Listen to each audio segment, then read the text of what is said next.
कुंज विहारी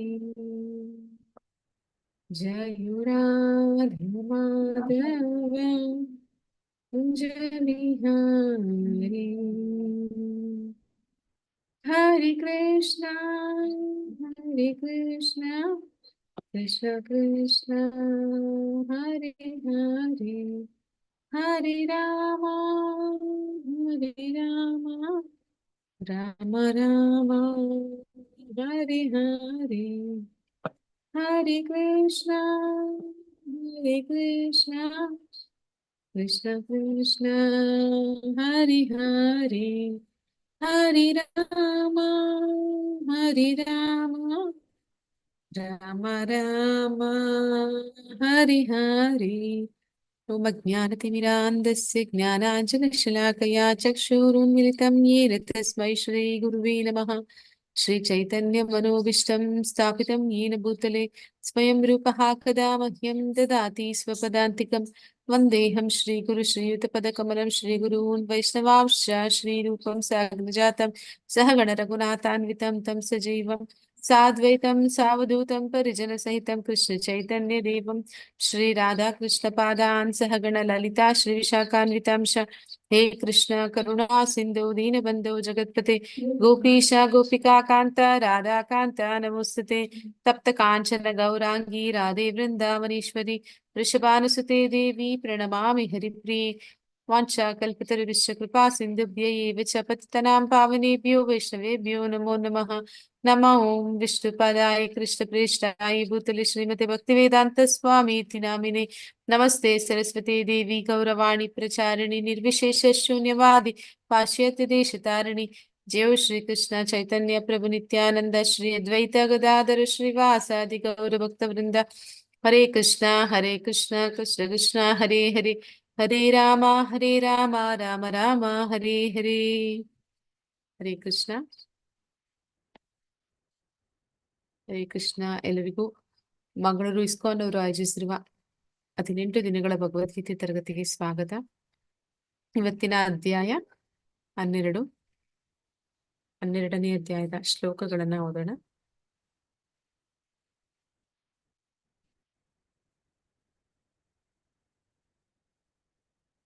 ಅರ್ಜುನ ಉವಾಚ ಏವಂ ಸತತಯುಕ್ತಾಯೇ ಭಕ್ತಾಸ್ತ್ವಾಂ ಪರ್ಯುಪಾಸತೆ ಯೇ ಚಾಪಿ ಅಕ್ಷರಂ ಅವ್ಯಕ್ತಂ ತೇಷಾಂ ಕೆ ಯೋಗವಿತ್ತಮಃ.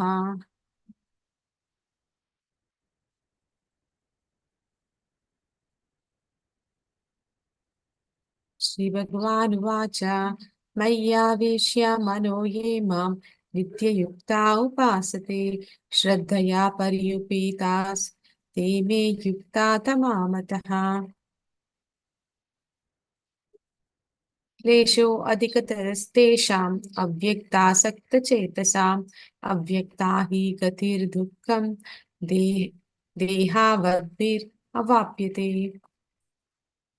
ये तु सर्वाणि कर्माणि मयि सन्न्यस्य मत्परः अनन्येनैव योगेन मां ध्यायन्ता उपासते तेषाम् अहं समुद्धार्तं मृत्युसंसारसागरात् भवामि च न चिरात् पार्थ मय्यावेशितचेतसाम्।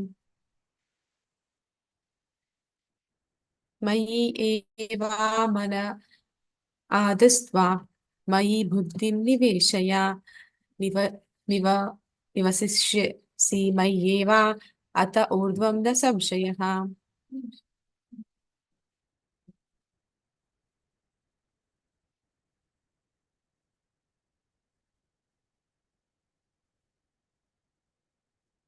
अथा चित्तं समादातुं न शक्नोषि मयि स्थिरम् अभ्यासयोगेन ततो माम् इच्छाप्तु धनञ्जय।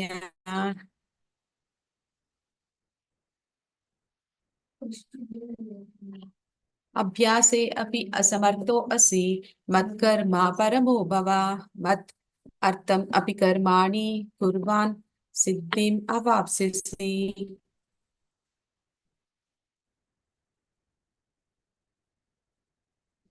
अतैतद् अपि अशक्तो असि कर्तुं मद्योगमाश्रितः ಸರ್ವಕರ್ಮ ಫಲತ್ಯಾಗಂ ತಥಾ ಕುರು ಯಥಾತ್ಮವಾನ್. श्रेयो हि ज्ञानम् अभ्यासात् ज्ञानात् ध्यानं विशिष्यते ध्यानात् त्यागात् शान्तिरनन्तरम्.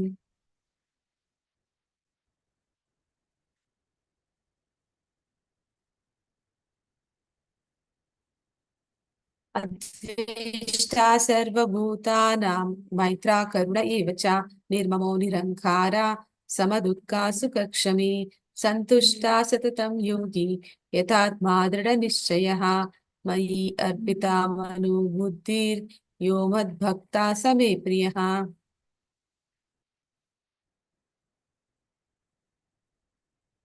यस्मात् यस्मान् नोद्विजयते लोको लोकान् नोद्विजयते च यः हर्षभयोद्वेगैर्मुक्तो यासा च मे प्रियः.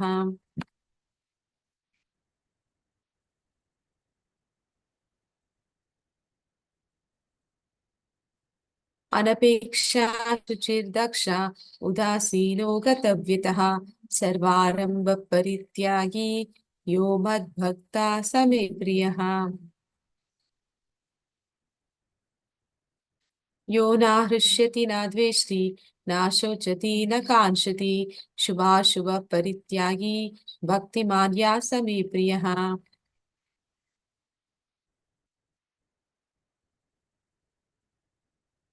समाशत्रौ च मित्रे च तथा माना अपमानयो शीतोष्णसुखदुःखेषु समसङ्गा विवर्जितः तुल्यनिन्दास्तुतिर्मौनी सन्तुष्टो येन केनचित् अनिकेता स्थिरमतिर्भक्तिमान् मे प्रियो नरः.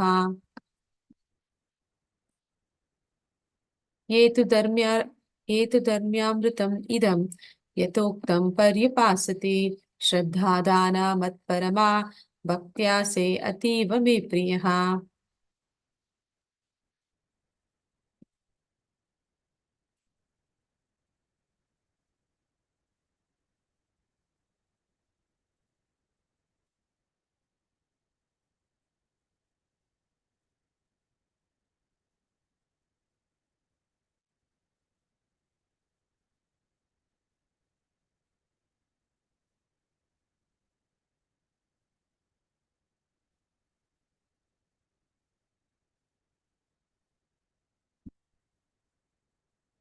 ಹರೇ ಕೃಷ್ಣ. ಎಲ್ಲರಿಗೂ ಭಗವದ್ಗೀತೆ ತರಗತಿಗೆ ಸ್ವಾಗತ. ಇವತ್ತಿನ ಅಧ್ಯಾಯ 12 ಭಕ್ತಿ ಯೋಗದ ಬಗ್ಗೆ ತಿಳ್ಕೊಳ್ಳಿಕ್ಕಿದೀವಿ. ಇದಕ್ಕೂ ಮೊದಲು ಯಾರಾದ್ರೂ ನಿನ್ನೆ ಅಧ್ಯಾಯದ ಬಗ್ಗೆ ಏನೆಲ್ಲ ವಿಷಯಗಳನ್ನ ನಾವು ತಿಳ್ಕೊಂಡ್ವಿ ಅಂತ ಹೇಳಿದ್ರೆ ಮುಂದುವರಿಸೋಣ.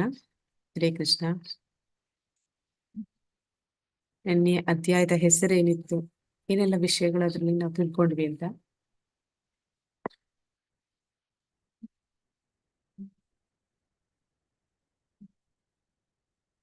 11ನೇ ಅಧ್ಯಾಯದ ಹೆಸರೇನಿತ್ತು ನೆನಪಿದೆಯಾ ಯಾರಿಗಾದ್ರು? ಹರೇ ಕೃಷ್ಣ.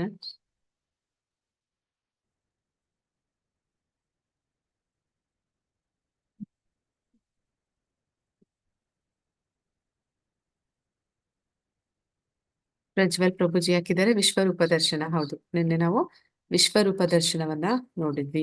ವಿಶ್ವರೂಪ ದರ್ಶನದಲ್ಲಿ ಏನೆಲ್ಲ ತಿಳ್ಕೊಂಡ್ವಿ ಮತ್ತೆ ಏನೆಲ್ಲ ನೋಡಿದ್ವಿ ಅಂತ ಯಾರಾದ್ರೂ ಹೇಳ್ತೀರಾ? ಹರೇ ಕೃಷ್ಣ.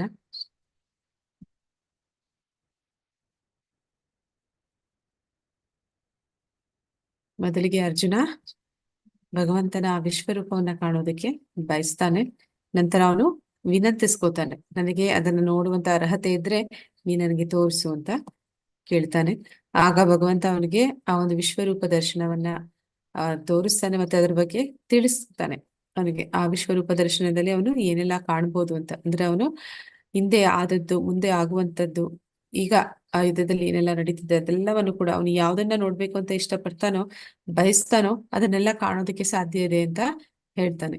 ಇಡೀ ಒಂದು ಆಕಾಶವನ್ನ ಅವರು ಪರದೆಯನ್ನಾಗಿಸಿಕೊಂಡು ಆ ಒಂದು ಆಕಾಶದಲ್ಲಿ ಭಗವಂತನ ಒಂದು ವಿಶ್ವರೂಪದಲ್ಲಿ ಆ ಒಂದು 14 ಅಂದ್ರೆ 7 ಊರ್ಧ್ವ ಲೋಕ, 7 ಅಧೋಲೋಕ, ಎಲ್ಲ ಲೋಕಗಳಲ್ಲೂ ಕೂಡ ಭಗವಂತ ಹೇಗೆ ವ್ಯಾಪಿಸ್ಕೊಂಡಿದ್ದಾನೆ ಅನ್ನೋದನ್ನ ಅವನು ಕಾಣ್ತಾನೆ. ಭಗವಂತನ ಅನೇಕ ಅನೇಕ ಅಭಿವ್ಯಕ್ತಿಗಳು, ಅವನ ರೂಪಗಳನ್ನ ಅವನು ನೋಡ್ತಾನೆ.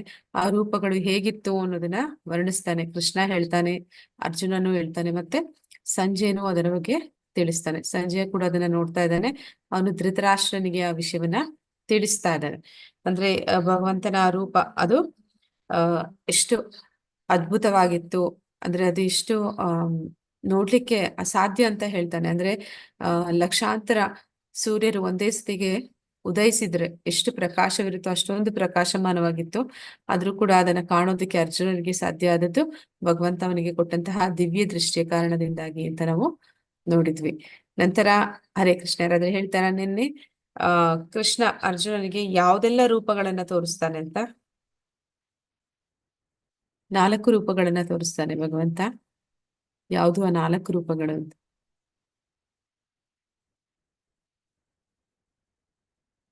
ಹರೇ ಕೃಷ್ಣ.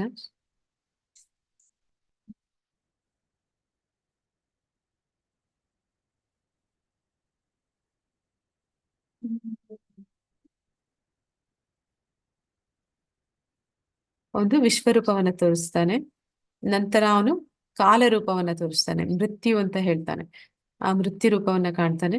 ನಂತರ ಅವನು ಹೆದರ್ಕೋತಾನೆ ಅರ್ಜುನ. ಅವನು ಹೇಳ್ತಾನೆ, ಇಲ್ಲ, ನಾನು ನಿನ್ನ ಆ ಸೌಮ್ಯ ರೂಪವನ್ನ ನೋಡ್ಬೇಕು. ಅದಕ್ಕೂ ಮೊದಲು ಭಗವಂತನ ಆ ವಿಷ್ಣು ರೂಪವನ್ನ ಅವನು ನೋಡ್ಬೇಕು ಅಂತ ಬಯಸ್ತಾನೆ.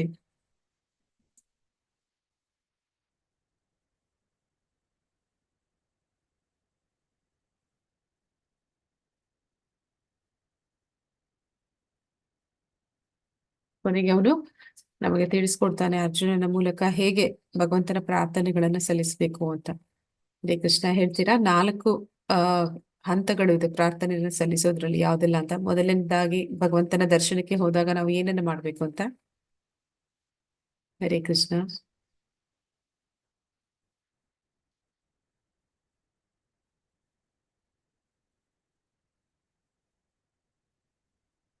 ಸಾಧಾರಣವಾಗಿ ನಾವು ದೇವಸ್ಥಾನಕ್ಕೆ ಹೋದಾಗ ಒಂದು ಲಿಸ್ಟ್ ಇಟ್ಕೊಂಡು ಹೋಗಿರ್ತೀವಿ. ನನಗೆ ಇದು ಬೇಕು, ನಮ್ಮ ಮನೆಯವ್ರಿಗೆ ಇದು ಬೇಕು, ನನಗೆ ಈ ಕೆಲಸ ಆಗ್ಬೇಕು, ನಮ್ಮ ಮನೆಯಲ್ಲಿ ಇಂಥವ್ರಿಗೆ ಇಂಥ ತೊಂದರೆ ಇದೆ, ಅದು ಹೋಗ್ಬೇಕು ಅಂತ. ಆ ರೀತಿ ಎಲ್ಲ ಲಿಸ್ಟ್ ಇಟ್ಕೊಂಡು ಹೋಗುವಂತದ್ದು ಅಲ್ಲ. ಭಗವಂತನ ಹತ್ರ ಹೋದಾಗ ಅವನಿಗೆ ಪ್ರಾರ್ಥನೆಗಳನ್ನ ಸಲ್ಲಿಸೋದ್ರಲ್ಲಿ ಒಂದು ಕ್ರಮ ಇದೆ. ಅದನ್ನ ನಾವು ನಿನ್ನೆ ನೋಡಿದ್ವಿ, ಅರ್ಜುನ ಹೇಗೆ ಆ ಪ್ರಾರ್ಥನೆಗಳನ್ನ ಸಲ್ಲಿಸ್ತಾನೆ ಅಂತ. ಮೊದಲು ಏನ್ ಮಾಡ್ಬೇಕು ಹರೇ ಕೃಷ್ಣ? ಭಗವಂತನ ದರ್ಶನ ಆದಾಗ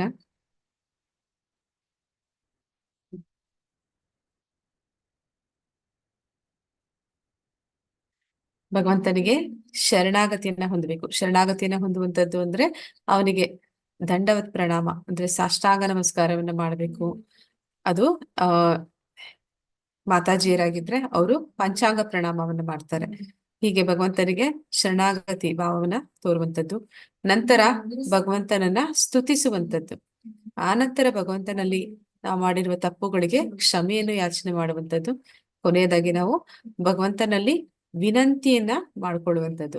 ನನಗಿದು ಬೇಕು ಅಂತ ಆದೇಶ ಕೊಡುವಂಥದ್ದು ಅಥವಾ ಅವನ ಜೊತೆ ಒಂದು ವ್ಯವಹಾರ ಅಂದ್ರೆ ಬಿಸ್ನೆಸ್ ಮಾಡುವಂಥದ್ದಲ್ಲ. ಭಗವಂತನಲ್ಲಿ ನಾವು ವಿನಂತಿಸ್ಕೊಳ್ಳುವಂಥದ್ದು. ನನಗೆ ಅದನ್ನ ಪಡ್ಕೊಳ್ಳುವಂತಹ ಒಂದು ಅರ್ಹತೆ ಇದೆ ಅನ್ನೋದಾದ್ರೆ ಭಗವಂತ ಅದನ್ನ ಕರುಣಿಸುವಂತ. ಹಾಗೆ ಇಲ್ಲಿ ಅವನು ಏನ್ ಕೇಳ್ಕೊತಾನೆ, ಭಗವಂತ, ನಾನು ನಿನ್ನ ಈ ಒಂದು ರೌದ್ರ ರೂಪ, ಆ ಕಾಲ ರೂಪವನ್ನ ನೋಡಿ ಹೆದರ್ಕೊಂಡಿದ್ದೀನಿ. ನನ್ನಿಂದ ಇನ್ನ ಆ ಮನಸ್ಸು, ನನ್ನ ಮನಸ್ಸು ಮತ್ತೆ ನನ್ನ ಬುದ್ಧಿ ಅದು ಸಮತೋಲನದಲ್ಲಿ ಇಲ್ಲ. ಆದ ಕಾರಣ ನೀನು ನನಗೆ ನಿನ್ನ ಸೌಮ್ಯ ರೂಪವನ್ನ ತೋರಿಸು ಅಂತ ಅವನು ವಿನಂತಿಸ್ಕೊಳ್ತಾನೆ. ಈ ರೀತಿ ಒಂದು ಯಾರು ಶುದ್ಧ ಭಕ್ತರಿರ್ತಾರೆ ಅವರು ಮಾತ್ರನೇ ಭಗವಂತನನ್ನ, ಅಂದ್ರೆ ಅವನ ಒಂದು ಶ್ಯಾಮ ಸುಂದರ ರೂಪ ಅದು ಭಗವಂತನ ವೈಯಕ್ತಿಕ ರೂಪ. ಆ ರೂಪವನ್ನ ನೋಡೋದಕ್ಕೆ ದೇವತೆಗಳು ಕೂಡ ಹಂಬಲಿಸ್ತಾರೆ. ಆ ಒಂದು ರೂಪವನ್ನ ಯಾರು ಅನನ್ಯ ಚಿತ್ತದಿಂದ, ಅಂದ್ರೆ ಯಾವುದೇ ಒಂದು ವೈಯಕ್ತಿಕ ಅಭಿಲಾಷೆಗಳನ್ನ, ಇಚ್ಛೆಗಳನ್ನ ಇಟ್ಕೊಂಡಿರ ಭಗವಂತನ ಭಕ್ತಿ ಸೇವೆಯಲ್ಲಿ ನಿರತರಾದವರು ಯಾರಿರ್ತಾರೆ ಅಂತವ್ರು, ಮತ್ತೆ ಅವರು ಜ್ಞಾನ ಕರ್ಮಾದಿ ಅನಾವೃತಂ, ಅಂದ್ರೆ ಭಕ್ತಿ ಸೇವೆಗೆ ಸಂಬಂಧಪಡದ ಕರ್ಮ ಆಗ್ಲಿ ಅಥವಾ ಜ್ಞಾನವನ್ನಾಗ್ಲಿ ಅವರು ಮಾಡೋದಿಲ್ಲ. ಅದರ ಯಾವ್ದೆಲ್ಲ ಕರ್ಮವನ್ನ ಮಾಡ್ತಾರೆ ಅದೆಲ್ಲ ಕೂಡ ಭಕ್ತಿ ಸೇವೆಯೇ ಆಗಿರುತ್ತೆ. ಅವರು ಪಡೆಯುವಂತಹ ಜ್ಞಾನ ಭಕ್ತಿಗೆ ಪೂರಕವಾದ ಜ್ಞಾನವನ್ನೇ ಪಡಿತಾರೆ. ಈ ರೀತಿ ಅವರು ಭಗವಂತನ ಒಂದು ಸೇವೆಯಲ್ಲಿ ನಿರಂತರವಾಗಿ ತೊಡಗಿರ್ತಾರೆ. ಅಂತವರು ಭಗವಂತನನ್ನ ತಿಳಿತಾರೆ ನಂತರ ಅವರು ಭಗವಂತನ ಒಂದು ಧಾಮಕ್ಕೆ ಹೋಗ್ತಾರೆ ಅನ್ನೋದನ್ನ ನಾವು ನಿನ್ನೆ ಅಧ್ಯಾಯದ ಕೊನೆಯಲ್ಲಿ ನೋಡಿದ್ವಿ. ಇವತ್ತಿನ ಅಧ್ಯಾಯ ನಾವು ಈಗಾಗ್ಲೇ ನಿಮ್ಗೆ ಪ್ರಭುಜಿ ಹೇಳಿರ್ತಾರೆ, ಭಗವದ್ಗೀತೆಯನ್ನ 3 ಭಾಗಗಳಾಗಿ ಮಾಡಿರ್ತಾರೆ. ಯಾವುದು ಆ 3 ಭಾಗಗಳು ಹೇಳ್ತೀರಾ? 18 ಅಧ್ಯಾಯವನ್ನ 3 ಭಾಗ ಮಾಡಿದ್ದಾರೆ. ಮೊದಲ 6 ಅಧ್ಯಾಯ, ಮಧ್ಯದ 6 ಅಧ್ಯಾಯ, ಕೊನೆಯ 6 ಅಧ್ಯಾಯ. ಹರೇ ಕೃಷ್ಣ. ಏನಂತ ಕರೀತಾರೆ ಮೊದಲ 6 ಅಧ್ಯಾಯಗಳನ್ನ? ಕರ್ಮಯೋಗ. ಕರ್ಮಯೋಗ. ಈಗ ನಾವು ಕಲ್ತಿರುವಂತದ್ದು ಮಾತಾಜಿ 7ನೇ ಅಧ್ಯಾಯದಿಂದ 12ನೇ ಅಧ್ಯಾಯದವರೆಗೆ ಭಕ್ತಿಯೋಗ. ಭಕ್ತಿಯೋಗ. ಈ ಒಂದು ಅಧ್ಯಾಯಕ್ಕೆ ನೇರವಾಗಿ ಭಕ್ತಿಯೋಗ ಅಂತಲೇ ಹೆಸರನ್ನ ಕೊಟ್ಟಿದ್ದಾರೆ. ಈಗ ನಾವು ಭಕ್ತಿಯೋಗದಲ್ಲಿ, ಧನ್ಯವಾದಗಳು ಪ್ರಭುಜಿ. ಭಕ್ತಿಯೋಗ, ಇದು ಭಕ್ತಿಯೋಗದ ಕೊನೆಯ ಅಧ್ಯಾಯ. ಈ ಅಧ್ಯಾಯಕ್ಕೆ ನೇರವಾಗಿ ಭಕ್ತಿಯೋಗ ಅಂತಲೇ ಹೆಸರನ್ನ ಕೊಟ್ಟಿದ್ದಾರೆ. ಇಲ್ಲಿ ಪ್ರಭುಪಾದರು ಮೊದಲಿಗೆ ಭಕ್ತಿ ಅಂದ್ರೆ ಏನು ಅಂತ ತಿಳ್ಕೊಳ್ಳೋಣ. ಹೇಳ್ತೀರಾ ಯಾರಾದ್ರೂ ಭಕ್ತಿ ಅಂದ್ರೆ ಏನು ಅಂತ? ಹರೇ ಕೃಷ್ಣ.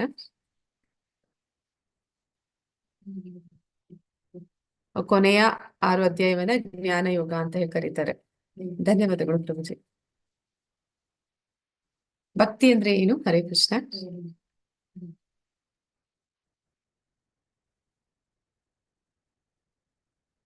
ಭಕ್ತಿ ಅಂತಂದ್ರೆ ಅದು ಭಗವಂತನ ಮೇಲೆ ಇರುವಂತಹ ಪ್ರೇಮ ಅಥವಾ ಪ್ರೀತಿ ಅಂತ ಕರಿತೀವಿ. ಅಂದ್ರೆ ನಾವು ನಮ್ಗಿಂತ ಸಣ್ಣವರ ಮೇಲೆ ಪ್ರೀತಿಯನ್ನು ತೋರಿಸಿದ್ರೆ ಅದನ್ನ ವಾತ್ಸಲ್ಯ ಅಂತ ಕರೀತಾರೆ. ಹಿರಿಯರು, ನಮ್ಗಿಂತ ಹಿರಿಯರ ಮೇಲೆ ನಾವು ಪ್ರೀತಿಯನ್ನ ತೋರಿಸೋದನ್ನೇ ಭಕ್ತಿ ಅಂತ ಕರೀತಾರೆ. ಇಲ್ಲಿ ಪ್ರಭುಪಾದರು ಭಕ್ತಿಯನ್ನ ಬರೀ ಭಕ್ತಿ ಅಂತ ಹೇಳಿಲ್ಲ. ಯೋಗ ಅಂದ್ರೆ ಅದನ್ನ ಭಗವಂತನ ಜೊತೆ ಮಾಡುವಂತಹ ಒಂದು ಪ್ರೀತಿ. ಅದನ್ನ ಇಲ್ಲಿ ನಾವು ಯಾರನ್ನಾದ್ರೂ ಹೋಗಿ ನಮ್ಮ ಮನೆಯಲ್ಲಿ ನಮ್ಮ ಮಕ್ಕಳನ್ನಾಗ್ಲಿ ಅಥವಾ ಗಂಡನನ್ನಾಗ್ಲಿ ಅಥವಾ ಮನೆ ಪರಿವಾರದವರನ್ನಾಗ್ಲಿ, ನನಗೆ ನೀವೆಲ್ಲ ತುಂಬಾ ಇಷ್ಟ ಅಂತ ಹೇಳ್ಬಿಟ್ಟು ನಾವು ನಮ್ಮ ಪಾಡಿಗೆ ನಾವು ಇದ್ ಬಿಟ್ರೆ, ಅಂದ್ರೆ ಅವ್ರಿಗೆ ನಾವು ಏನು ಸೇವೆನ ಮಾಡೋದಿಲ್ಲ, ಅವ್ರಿಗೆ ಏನೋ ಒಂದು ಏನು ಜವಾಬ್ದಾರಿಗಳಿಂದ ಅದನ್ನ ಮಾಡೋದಿಲ್ಲ, ಆದ್ರೆ ಬಾಯಿ ಮಾತಿಗೆ ಹೇಳ್ತಾ ಇರ್ತೀವಿ ನನಗೆ ನೀನಂದ್ರೆ ತುಂಬಾ ಇಷ್ಟ ಅಂತ. ಅದು ನಿಜವಾದ ಪ್ರೀತಿ ಆಗುತ್ತಾ? ಹರೇ ಕೃಷ್ಣ. ಹರೇ ಕೃಷ್ಣ.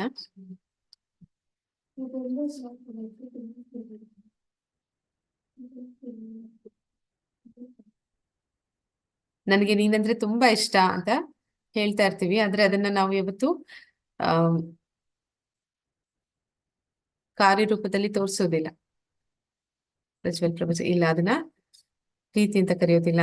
ನಾವು ಯಾರನ್ನಾದ್ರೂ ತುಂಬಾ ಪ್ರೀತಿಸ್ತೀವಿ ಅಂದ್ರೆ ಅದನ್ನ ಹೇಳ್ಕೊಳ್ಳುವ ಅವಶ್ಯಕತೆ ಇಲ್ಲ, ಅದು ಸ್ಪಷ್ಟವಾಗಿ ಕಾಣಿಸುತ್ತೆ. ನಾವು ಅವರಿಗೆ ಮಾಡುವಂತಹ ಒಂದು ಸೇವೆಯ ಮೂಲಕ, ನಾವು ಅವರಿಗೆ ಮಾಡುವಂತಹ ಒಂದು ಏನಂತಾರೆ, ನಮ್ಮೆಲ್ಲವನ್ನು ಕೂಡ ಅವರಿಗಾಗಿ ಅರ್ಪಣಿಸಿರ್ತೀವಿ. ಅಂದ್ರೆ ತಂದೆ ತಾಯಿ ಮನೆಯಲ್ಲಿರುವಂತಹ ಕುಟುಂಬದವರಿಗಾಗಿ ಅಥವಾ ಅವರ ಮಕ್ಕಳಿಗಾಗಿ ಅವರು ತನು ಮನ ಧನಗಳನ್ನ ಕೊಡ್ತಾರೆ ಅಂತಾರೆ. ಅಂದ್ರೆ ಅವರ ಒಂದು ಶ್ರಮ, ದೈಹಿಕವಾಗಿ ಮಾಡುವಂತ ಶ್ರಮ, ಅವರು ಸಂಪಾದಿಸಿದ ಹಣವನ್ನ ಅವರಿಗಾಗಿ ಖರ್ಚು ಮಾಡುವಂತದ್ದು, ಸದಾ ಅವರ ಒಂದು ಯೋಗಕ್ಷೇಮದ ಬಗ್ಗೆ ಚಿಂತನೆ ಮಾಡುವಂಥದ್ದು, ಇದೆಲ್ಲವೂ ಕೂಡ ಒಂದು ಕುಟುಂಬದವರಿಗಾಗಿ ಒಬ್ಬ ತಂದೆ ತಾಯಿ ಮಾಡುವಂತಹ ಒಂದು ಸೇವೆ ಅಂತ ಹೇಳ್ತೀನಿ. ಹಾಗೆ ಇಲ್ಲಿ ಭಕ್ತಿ ಕೂಡ ಅದು ಸೇವೆ.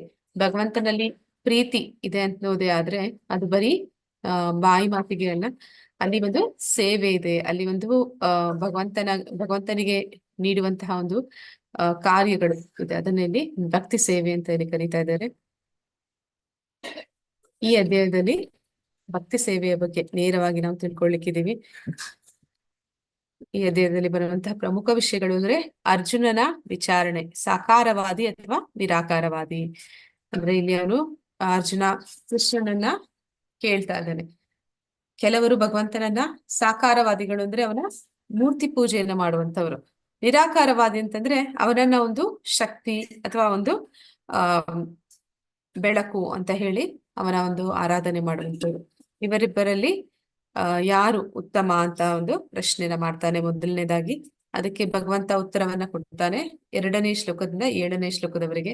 ಸಾಕಾರವಾದಿ ಮತ್ತೆ ನಿರಾಕಾರವಾದಿ ಅವರಿಬ್ಬರ ಬಗ್ಗೆ, ಮತ್ತೆ ಅದರ ಎರಡರಲ್ಲೂ ಕೂಡ ಕೃಷ್ಣ ಭಕ್ತಿಯ ಶ್ರೇಷ್ಠತೆ ಬಗ್ಗೆ ಅವನು ತಿಳಿಸ್ತಾನೆ. ನಂತರ ಬರುವಂತದ್ದು ಭಕ್ತಿಯ ಪ್ರಗತಿಶೀಲ ಹಂತಗಳು. ಅಂದ್ರೆ ಈ ಒಂದು ಶ್ಲೋಕಗಳಲ್ಲಿ ಭಗವಂತ 8ನೇ ಶ್ಲೋಕದಿಂದ 12ನೇ ಶ್ಲೋಕದವರೆಗೂ ಅವನು ಭಕ್ತರ ಮೇಲೆ ಎಷ್ಟು ಅವನ ಒಂದು ವಿಭಿನ್ನ ಅಂಶಗಳು, ನಾವೆಲ್ಲರೂ ಭಗವಂತನ ಮಕ್ಕಳು, ನಮ್ಮ ಮೇಲೆ ಅವನಿಗೆ ಎಷ್ಟು ಪ್ರೀತಿ ಇದೆ ಅನ್ನೋದಕ್ಕೆ ಈ ಒಂದು ಶ್ಲೋಕಗಳು ಸಾಕ್ಷಿಯಾಗುತ್ತೆ. ಭಗವಂತ ಅನೇಕ ರೀತಿಗಳಲ್ಲಿ ನಮ್ಮನ್ನ ಅವನ ಹತ್ರ ಬರ್ಮಾಡ್ಕೊಳ್ಳೋದಕ್ಕೆ ಅವನು ಪ್ರಯತ್ನ ಪಡ್ತಾನೆ. ಅದಕ್ಕೆ ಅನೇಕ ಒಂದು ಆಪ್ಷನ್ಸ್ ಕೊಡ್ತಾನೆ. ಈ ರೀತಿ ಆಗ್ಲಿಲ್ವಾ, ಮತ್ತೊಂದು ರೀತಿ ಮಾಡು, ಈ ರೀತಿ ನಿನ್ನಿಂದ ಸಾಧ್ಯ ಇಲ್ವಾ, ಇನ್ನೊಂದು ರೀತಿ ಮಾಡು, ಹೇಗಾದ್ರೂ ಸರಿ ನೀನು ನನ್ನ ಹತ್ರ ಬಾ ಅಂತ ಅವನು ಅನೇಕ ಒಂದು ಆ ಮಾರ್ಗದರ್ಶನಗಳನ್ನ ಕೊಡ್ತಾನೆ. ಶ್ರೀಕೃಷ್ಣನಿಗೆ ಪ್ರಿಯವಾದ ಗುಣಗಳು ಅಂದ್ರೆ ಇಲ್ಲಿ ಅವನ ಒಂದು ಶಿಷ್ಯರು ಯಾರಿದ್ದಾರೆ ಅವರಲ್ಲಿ ಅವನಿಗೆ ತುಂಬಾ ಇಷ್ಟವಾದ ಒಂದು ಗುಣಗಳ ಬಗ್ಗೆ ತಿಳಿಸ್ತಾನೆ. ಅರ್ಜುನ ಉವಾಚ ಏವಂ ಸತತ ಯುಕ್ತಾಯೇ ಭಕ್ತಾ ಸ್ವಾಂ ಪರ್ಯುಪಾಸತೆ ಯೇ ಚಾಪಿ ಅಕ್ಷರಂ ಅವ್ಯಕ್ತಂ ತೇಷಾಂ ಕೇ ಯೋಗವಿತ್ತಮಃ.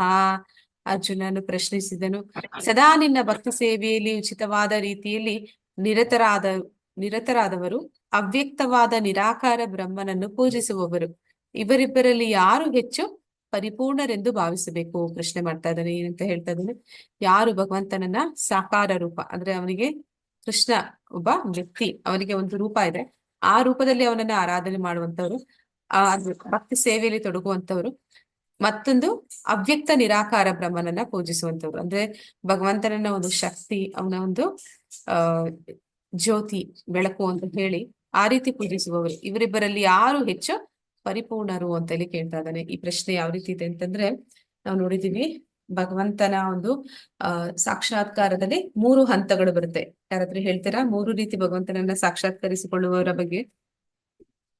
ಯಾರೆಲ್ಲ 3 ರೀತಿಗಳಲ್ಲಿ ಭಗವಂತನ ಸಾಕ್ಷಾತ್ಕಾರ ಪಡ್ಕೊಂತಾರೆ ಅಂತ ಹಂತವಾಗಿ? ಮೊದಲನೇದಾಗಿ ಹರೇ ಕೃಷ್ಣ, ಯಾರನ್ನು ಮ್ಯೂಟ್ ಮಾಡಿಲ್ಲ, ದಯವಿಟ್ಟು ಇಂಟರಾಕ್ಟ್ ಮಾಡಿ. ನಿಮ್ಗೆ ಎಷ್ಟು ತಿಳಿದಿದೆ ಅಷ್ಟು ಹೇಳಿದ್ರು ಪರವಾಗಿಲ್ಲ, ಅಂದ್ರೆ ಇಲ್ಲಿ ಸರಿ ತಪ್ಪು ಮಾರ್ಕ್ಸ್ ಏನಿಲ್ಲ.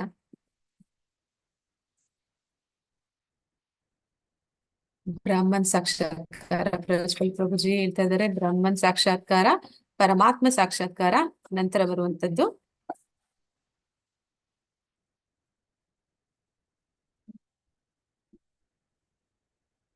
ಭಗವಾನ್ ಸಾಕ್ಷಾತ್ಕಾರ. ಬ್ರಹ್ಮನ್ ಸಾಕ್ಷಾತ್ಕಾರ ನಂತರ ಬರುವಂತ ಪರಮಾತ್ಮ ಸಾಕ್ಷಾತ್ಕಾರ, ಇವೆರಡು ಕೂಡ ಆಂಶಿಕ ಸಾಕ್ಷಾತ್ಕಾರ ಅಂದ್ರೆ ಪೂರ್ಣ ಪ್ರಮಾಣದ್ದು ಅಲ್ಲ, ಅದರಲ್ಲಿ ಅದು ಪ್ರಾರಂಭದ ಹಂತದಲ್ಲಿ ತಿಳ್ಕೊಳ್ಳುವಂಥದ್ದು, ಪಾರ್ಷಿಯಲ್ ರಿಯಲೈಸೇಷನ್ ಅಂತ ಹೇಳ್ತಾರೆ. ಪೂರ್ಣ ಸಾಕ್ಷಾತ್ಕಾರ ಅನ್ನುವಂಥದ್ದು ಭಗವಂತನನ್ನ ಅವನು ಭಗವಾನ್, ಅವನ ಷಡೈಶ್ವರ್ಯಗಳನ್ನ ಹೊಂದಿರುವಂತಹ ವ್ಯಕ್ತಿ ಅಂತ ತಿಳಿಯುವಂಥದ್ದು ಭಗವಾನ್ ಸಾಕ್ಷಾತ್ಕಾರ. ಈಗ ಅರ್ಜುನ ಕೇಳ್ತಿರುವಂತ ಪ್ರಶ್ನೆ, ಮೊದಲನೇ ಹಂತದಲ್ಲಿ ಬರುವಂತಹ ಬ್ರಹ್ಮನ್ ಸಾಕ್ಷಾತ್ಕಾರಕ್ಕೂ ಕೊನೆಯ ಹಂತದಲ್ಲಿ ಪೂರ್ಣ ಸಾಕ್ಷಾತ್ಕಾರವಾದಂತಹ ಭಗವಾನ್ ಸಾಕ್ಷಾತ್ಕಾರಕ್ಕೂ ಇವೆರಡಕ್ಕೂ ಇರುವ ಒಂದು ವ್ಯತ್ಯಾಸವನ್ನ, ಅದರಲ್ಲಿ ಯಾವುದು ಪರಿಪೂರ್ಣ ಅಂತ ಇಲ್ಲಿ ಪ್ರಶ್ನೆ ಮಾಡ್ತಾ ಇದ್ದಾನೆ. ಅಂದ್ರೆ ಬ್ರಹ್ಮನ್ ಅಂತಂದ್ರೆ ನಿಮ್ಮೆಲ್ಲರಿಗೂ ಗೊತ್ತಿರುವ ಹಾಗೆ ಅದು ಭಗವಂತನ, ನಾವು ನೋಡಿದ್ವಿ ನಿನ್ನೆ ಅಧ್ಯಾಯದಲ್ಲಿ 11ನೇ ಅಧ್ಯಾಯದಲ್ಲಿ, ಲಕ್ಷಾಂತರ ಸೂರ್ಯರ ಒಂದೇ ಸತಿಗೆ ಆಕಾಶದಲ್ಲಿ ಕಾಣಿಸಿಕೊಂಡಾಗ ಎಷ್ಟು ಪ್ರಭೆ ಇರುತ್ತೆ, ಬೆಳಕಿರುತ್ತೆ, ಅಷ್ಟು ಬೆಳಕು ಆ ಭಗವಂತನ ಒಂದು ದೇಹದಿಂದ ಹೊರಹೊಮ್ಮುತ್ತಿದೆ ಅಂತ, ಅದನ್ನೇ ಇಲ್ಲಿ ಬ್ರಹ್ಮನ್ ಅಂತ ಕರೆಯುವಂಥದ್ದು. ಅದನ್ನೇ ಯಾರು ಅಂದ್ರೆ ಪ್ರಕಾಶಮಾನವಾದ ಬೆಳಕು ಬರ್ತಿದೆ, ಕೋರೈಸುವಂತ ಬೆಳಕು ಬರ್ತಿದೆ, ಆ ಕೋರೈಸುವಂತ ಬೆಳಕಿನ ಹಿಂದೆಗಡೆ ಒಬ್ಬ ವ್ಯಕ್ತಿ ನಿಂತಿದ್ದಾನೆ, ಅವನು ಕಾಣಿಸ್ತಿಲ್ಲ. ಅಂದ್ರೆ ಆ ಒಂದು ಬೆಳಕು ಪ್ರಭೆ ಅದೆಷ್ಟು ಪ್ರಕಾಶಮಾನವಾಗಿದೆ ಅಂದ್ರೆ ಅಲ್ಲಿ ಯಾರೋ ಒಬ್ರು ಇದ್ದಾರೆ, ಅವ್ರು ಕಾಣ್ತಿಲ್ಲ. ಅವ್ರೇನ್ ಅನ್ಕೋತಿದ್ದಾರೆ, ಈ ಬೆಳಕು ಏನು ಅವ್ರು ನೋಡ್ತಾ ಇದ್ದಾರೆ ಅದೇ ಭಗವಂತ ಅಂತ. ಹಾಗೆ ಅದು ಬ್ರಹ್ಮನ್ ಸಾಕ್ಷಾತ್ಕಾರ ಅಂತ ಕರೀತಾರೆ. ಯಾರು ಯೋಗಿಗಳು ಇರ್ತಾರೆ, ಅವ್ರು ಏನ್ ಮಾಡ್ತಾರೆ, ಅವರು ಧ್ಯಾನದಲ್ಲಿ ತೊಡಗ್ತಾರೆ, ಅವರು ಅನೇಕ ವರ್ಷಗಳು ತಪಸ್ಸನ್ನ ಮಾಡ್ತಾರೆ, ನಂತರ ಹೃದಯದಲ್ಲಿ ಅವರು ಪರಮಾತ್ಮನನ್ನ ಕಾಣ್ತಾರೆ, ಪರಮಾತ್ಮನನ್ನ ಸದಾ ಕಾಣ್ತಾರೆ. ನಂತರ ಬರುವಂತದ್ದು ಭಗವಾನ್ ಸಾಕ್ಷಾತ್ಕಾರ. ಅಂದ್ರೆ ಇಲ್ಲಿ ಪರಮಾತ್ಮ ಸಾಕ್ಷಾತ್ಕಾರ ಅಂದ್ರೆ ಅವರು ಭಗವಂತನ ರೂಪವನ್ನ ಕಾಣ್ತಾ ಇದ್ದಾರೆ. ಬ್ರಹ್ಮನ್ ಸಾಕ್ಷಾತ್ಕಾರ ಅಂದ್ರೆ ಅವರು ಅವರ ಒಂದು ಪ್ರಭೆಯನ್ನ, ಅವನ ಒಂದು ಶಕ್ತಿಯನ್ನ ಮಾತ್ರ ಅನುಭವಿಸ್ತಾ ಇದ್ದಾರೆ. ಆದ್ರೆ ಭಗವಾನ್ ಸಾಕ್ಷಾತ್ಕಾರ ಅಂತಂದ್ರೆ ಭಕ್ತರು, ಅವರು ಭಗವಂತನ ಜೊತೆ ಒಂದು ವೈಯಕ್ತಿಕ ಸಂಬಂಧವನ್ನ ಹೊಂದಿರ್ತಾರೆ. ಅಂದ್ರೆ 5 ರಸಗಳು ಅಂತ ಹೇಳ್ತಾರೆ. 5 ರಸಗಳಲ್ಲಿ ಭಗವಂತನ ಭಕ್ತರು ಅವನ ಜೊತೆ ಒಂದು ಸಂಬಂಧವನ್ನ ಏರ್ಪಡಿಸ್ಕೊಳ್ತಾರೆ ಅಂತ. ಶಾಂತರಸ, ದಾಸ್ಯರಸ, ಸಖ್ಯರಸ, ವಾತ್ಸಲ್ಯ ರಸ ಮತ್ತೆ ಮಾಧುರ್ಯ ರಸ ಅಂತ ಕರೀತಾರೆ. ಹೀಗೆ ಪ್ರತಿಯೊಂದು ಜೀವಿಯು ಕೂಡ ಭಗವಂತನ ಜೊತೆ ಒಂದಲ್ಲ ಒಂದು ರಸದಲ್ಲಿ ಅವನ ಜೊತೆ ಒಂದು ಸಂಬಂಧವನ್ನ ಹೊಂದಿರ್ತಾರೆ. ಈ ರೀತಿ ಭಕ್ತರು ಅವನ ಜೊತೆ ಸಂಬಂಧವನ್ನ ಅಂದ್ರೆ ಅವನ ಜೊತೆ ಒಂದು ಪ್ರೀತಿ ವಿನಿಮಯವನ್ನ ಇಟ್ಕೊಳ್ತಾರೆ, ಅದು ಪರಿಪೂರ್ಣ ಸಾಕ್ಷಾತ್ಕಾರ. ಅದನ್ನ ಇಲ್ಲಿ ಪ್ರಶ್ನೆ ಮಾಡ್ತಾ ಇದ್ದಾನೆ ಅರ್ಜುನ, ಬ್ರಹ್ಮನ್ ಸಾಕ್ಷಾತ್ಕಾರ ಮತ್ತೆ ಭಗವಾನ್ ಸಾಕ್ಷಾತ್ಕಾರಕ್ಕೆ ಇರುವಂತಹ ಒಂದು ವ್ಯತ್ಯಾಸ ಅದರಲ್ಲಿ ಯಾವ್ದು ಪರಿಪೂರ್ಣ ಅಂತ ಇಲ್ಲಿ ಕೇಳ್ತಾ ಇದ್ದಾನೆ. ನಾವು ನೋಡ್ತಾ ಇದೀವಿ ಇಲ್ಲಿ ಭಗವಾನ್ ಅದು ಪರಿಪೂರ್ಣ ಸಾಕ್ಷಾತ್ಕಾರ. ಅರ್ಜುನನು ಏಕೆ ಈ ಪ್ರಶ್ನೆಯನ್ನು ಕೇಳುತ್ತಿದ್ದಾನೆ? ಹರೇ ಕೃಷ್ಣ. ಅರ್ಜುನ ಯಾಕೆ ಈ ಪ್ರಶ್ನೆಯನ್ನು ಕೇಳ್ತಾ ಇದ್ದಾನೆ?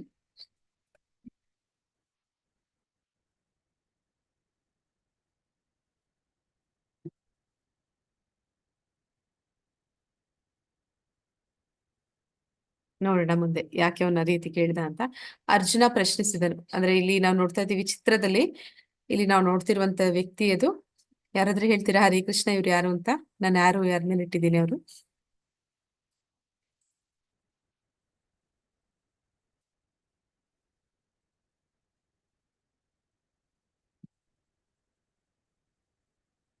ಅವರು ಚೈತನ್ಯ ಮಹಾಪ್ರಭುಗಳು 500 ವರ್ಷಗಳ ಹಿಂದೆ ಹರಿದಾಸ್ ಠಾಕೂರ್ ಅಲ್ಲ ಪ್ರಭು, ಇವರು ಚೈತನ್ಯ ಮಹಾಪ್ರಭುಗಳು. ಚೈತನ್ಯ ಮಹಾಪ್ರಭುಗಳು ಅವರು ಸನ್ಯಾಸವನ್ನ ಸ್ವೀಕಾರ ಮಾಡ್ತಾರೆ. 24ನೇ ವಯಸ್ಸಿಗೆ ಸನ್ಯಾಸವನ್ನ ಸ್ವೀಕಾರ ಮಾಡ್ತಾರೆ. ಅವರು ಭಾರತಾದ್ಯಂತ ಹರಿನಾಮ ಸಂಕೀರ್ತನೆಯ ಮಹಿಮೆಯನ್ನ ಎಲ್ಲರಿಗೂ ತಿಳಿಸ್ಕೊಡ್ತಾ ಇರ್ತಾರೆ. ಆಗ ಆ ಒಂದು ಮಾಯಾವಾದಿ ಸನ್ಯಾಸಿಗಳು ಅಂತ ಹೇಳ್ತಾರೆ. ಮಾಯಾವಾದಿ ಸನ್ಯಾಸಿಗಳು ಅಂದ್ರೆ ಅವರು ಭಗವಂತನನ್ನ ಒಂದು ಶಕ್ತಿಯಾಗಿ ಅಥವಾ ಒಂದು ಬೆಳಕಾಗಿ ಆರಾಧನೆ ಮಾಡುವಂತವ್ರು. ಅಂದ್ರೆ ಅವ್ರಿಗೆ ಆ ಒಂದು ಹಂತದವರೆಗೆ ಭಗವಂತನ ಬಗ್ಗೆ ತಿಳಿದಿರುವಂತದ್ದು, ಅವರ ಜ್ಞಾನ ಅದು ಸೀಮಿತವಾದದ್ದು ಅಂತವ್ರು ಇರ್ತಾರೆ. ಇಲ್ಲಿ ನಾವು ನೋಡ್ತಾ ಇದೀವಿ ಅವರ ಕೈಯನ್ನ ಹಿಡಿದು ಅವರನ್ನ ಎಬ್ಬಿಸ್ತಿರುವಂತವ್ರು ಪ್ರಕಾಶಾನಂದ ಸರಸ್ವತಿ ಅಂತ ಅವ್ರ ಹೆಸರು. ಅವರೊಬ್ಬ ಮಾಯಾವಾದಿ ಸನ್ಯಾಸಿಯಾಗಿರ್ತಾರೆ. ಅವರಿಗೆ 10,000 ಅನುಯಾಯಿಗಳು ಇರ್ತಾರೆ. ಚೈತನ್ಯ ಮಹಾಪ್ರಭುಗಳು ದೇಶಾದ್ಯಂತ ಎಲ್ಲಾ ಕಡೆ ಈ ಒಂದು ಹರಿನಾಮ ಸಂಕೀರ್ತನೆಯನ್ನ ತಿಳಿಸ್ಕೊಡ್ತಿರ್ಬೇಕಾದ್ರೆ ಪ್ರಕಾಶಾನಂದ ಸರಸ್ವತಿ ಅವರಿಗೆ ಗೊತ್ತಾಗುತ್ತೆ ಈ ರೀತಿ ಚೈತನ್ಯ ಮಹಾಪ್ರಭುಗಳು ಅವರು ಕೂಡ ಒಬ್ಬ ಸನ್ಯಾಸಿ, ಆದ್ರೆ ಅವರು ವೇದಾಧ್ಯಯನವನ್ನ ಮಾಡೋದಿಲ್ಲ. ಅವ್ರು ಏನ್ ಮಾಡ್ತಾ ಇದ್ದಾರೆ, ಒಂದು ಹರಿನಾಮ ಸಂಕೀರ್ತನೆಯನ್ನ ಎಲ್ಲರಿಗೂ ತಿಳಿಸ್ಕೊಡ್ತಾ ಇದ್ದಾರೆ ಅಂತ. ಇಲ್ಲಿ ಒಂದು ಕಡೆ ಪ್ರಕಾಶಾನಂದ ಸರಸ್ವತಿ ಮತ್ತೆ ಅವರ ಅನುಯಾಯಿಗಳು ಎಲ್ಲರೂ ಕೂಡ ಸೇರುವಂತಹ ಒಂದು ಜಾಗ. ಅಲ್ಲಿ ಒಮ್ಮೆ ಏನಾಗುತ್ತೆ ಅಂದ್ರೆ ಚೈತನ್ಯ ಮಹಾಪ್ರಭುಗಳು ಕೂಡ ಅಲ್ಲಿಗೆ ಹೋಗ್ತಾರೆ. ಹಿಂದಿನ ಕಾಲದಲ್ಲಿ ಒಂದು ಮನೆ ಅಂತಂದ್ರೆ ಅಲ್ಲಿ ಕೈಕಾಲು ತೊಳೆಯೋದಕ್ಕೆ ಒಂದು ಜಾಗ ಅಂತಿರುತ್ತೆ. ಆ ಜಾಗದಲ್ಲಿ ಅವ್ರು ಹೋಗಿ ಕೂತ್ಕೋತಾರೆ. ಆಗ ಪ್ರಕಾಶಾನಂದ ಸರಸ್ವತಿ ಅವರು ಅವ್ರ ಹತ್ರ ಬರ್ತಾರೆ. ಬಂದ್ಬಿಟ್ಟು ಹೇಳ್ತಾರೆ, ನೀವು ಕೂಡ ಒಬ್ಬ ಸನ್ಯಾಸಿಯಾಗಿದ್ದೀರಾ, ನೀವು ವೇದಾಧ್ಯಯನವನ್ನ ಮಾಡ್ಬೇಕು, ಅದನ್ನ ಬಿಟ್ಟು ಯಾಕೆ ನೀವು ಈ ರೀತಿ ಹುಚ್ಚರ ಹಾಗೆ ಹರಿನಾಮ ಸಂಕೀರ್ತನೆಯನ್ನ ಮಾಡ್ತಾ ಬೀದಿ ಬೀದಿಗಳಲ್ಲಿ ಅಲಿತೀರಾ ಅಂತ ಕೇಳ್ತಾರೆ. ಆಗ ಅಲ್ಲಿ ಈ ಪ್ರಕಾಶಾನಂದ ಸರಸ್ವತಿ ಅವರಿಗೆ ಭಗವಂತನ ಒಂದು ಪ್ರಭೆ ಏನಿದೆ ಅದನ್ನೇ ಅವರು ಭಗವಂತ ಅಂತ ತಿಳಿದಿರುವ ಕಾರಣ ಚೈತನ್ಯ ಮಹಾಪ್ರಭುಗಳು ಅವರಿಗೆ ಆ ಒಂದು ಪೂರೈಸುವ ಪ್ರಭೆಯನ್ನ ತೋರಿಸ್ತಾರೆ. ಅದನ್ನ ಕಂಡಾಗ ಅವ್ರಿಗೆ ಮನವರಿಕೆ ಆಗುತ್ತೆ ಚೈತನ್ಯ ಮಹಾಪ್ರಭುಗಳು ಸಾಧಾರಣ ವ್ಯಕ್ತಿಯಲ್ಲ, ಅವರು ಸ್ವತಃ ಭಗವಂತ ಅಂತ. ಹಾಗೆ ಕೊನೆಗೆ ಭಗವಂತ ಅವರಿಗೆ ತಿಳಿಸ್ಕೊಡ್ತಾನೆ. ಚೈತನ್ಯ ಮಹಾಪ್ರಭುಗಳು ಅವರೆಲ್ಲರಿಗೂ ಕೂಡ ಆ ಒಂದು ಜ್ಞಾನವನ್ನ ಕೊಡ್ತಾರೆ. ಭಗವಂತ ಅಂದ್ರೆ ಬರೀ ಅವನು ಶಕ್ತಿ ಅಲ್ಲ, ಅವನೊಬ್ಬ ವ್ಯಕ್ತಿ ಅಂತ. ಆಗ ಕೊನೆಗೆ ಅವರ ಒಂದು ಪ್ರಕಾಶಾನಂದ ಸರಸ್ವತಿ ಅವರು ಕೂಡ ಭಕ್ತರಾಗ್ತಾರೆ. ಅವರ 10,000 ಅನುಯಾಯಿಗಳು ಕೂಡ ಚೈತನ್ಯ ಮಹಾಪ್ರಭುಗಳ ಭಕ್ತರಾಗ್ತಾರೆ. ಹೀಗೆ ಇಲ್ಲಿ ನಾವು ನೋಡ್ತಿರುವಂತದ್ದು ಒಂದು ವ್ಯತ್ಯಾಸ ಭಗವಂತನ ಶಕ್ತಿಗೂ ಮತ್ತೆ ಅವನ ಸ್ವತಃ ಒಂದು ವ್ಯಕ್ತಿ ರೂಪಕ್ಕೆ ಅನ್ನೋದನ್ನ ಇಲ್ಲಿ ನೋಡ್ತಾ ಇದೀವಿ. ಅದಕ್ಕೆ ಭಗವಂತನ ಉತ್ತರ ಏನ್ ಹೇಳ್ತಾ ಇದ್ದಾನೆ ಅಂತಂದ್ರೆ, ಶ್ರೀ ಭಗವಾನ್ ಉವಾಚ ಮಯ್ಯಾವೇಶ್ಯ ಮನೋ ಯೇ ಮಾಂ ನಿತ್ಯ ಯುಕ್ತಾ ಉಪಾಸತೆ ಶ್ರದ್ಧಯಾ ಪರಯೋಪೇತಾಸ್ ತೇ ಮೇ ಯುಕ್ತಾ ತಮಾಮತಃ. ದೇವೋತ್ತಮ ಪರಮ ಪುರುಷನು ಹೀಗೆಂದನು, ಯಾರು ನನ್ನ ಸಾಕಾರ ರೂಪದಲ್ಲಿ ತಮ್ಮ ಮನಸ್ಸನ್ನು ನಿಲ್ಲಿಸುವರೋ ಮತ್ತು ಅಧಿಕವಾದ ಹಾಗೂ ಅಲೌಕಿಕವಾದ ನಿಷ್ಠೆಯಿಂದ ನನ್ನನ್ನು ಪೂಜಿಸುವುದರಲ್ಲಿ ನಿರತರಾಗಿರುತ್ತಾರೋ ಅವರನ್ನು ನಾನು ಅತ್ಯಂತ ಪರಿಪೂರ್ಣ ಎಂದು ಭಾವಿಸುತ್ತೇನೆ.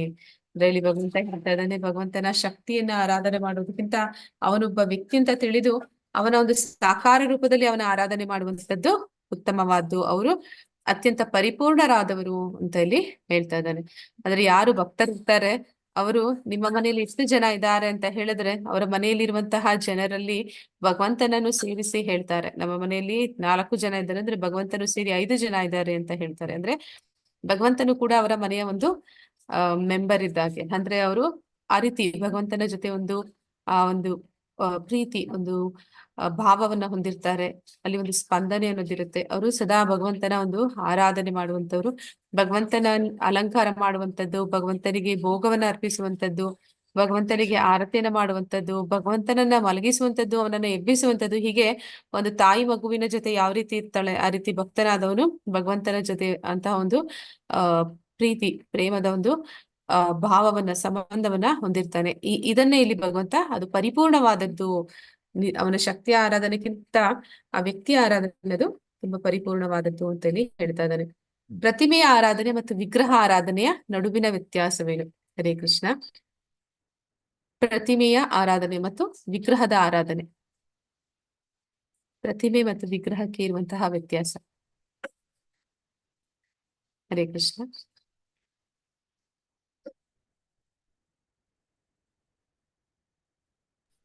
ಮಾತಾಜಿ, ನನ್ ಪ್ರಕಾರ ಪ್ರತಿಮೆಗೆ ಬರೀ ಹೂವಿನಿಂದ ಇದ್ ಮಾಡ್ತಾರೆ, ಆದ್ರೆ ವಿಗ್ರಹಕ್ಕೆ ಹಾಲಿನ ಅಭಿಷೇಕ ಅದೆಲ್ಲ ಮಾಡ್ತಾರೆ ಅಂತ ಅನ್ಸುತ್ತೆ.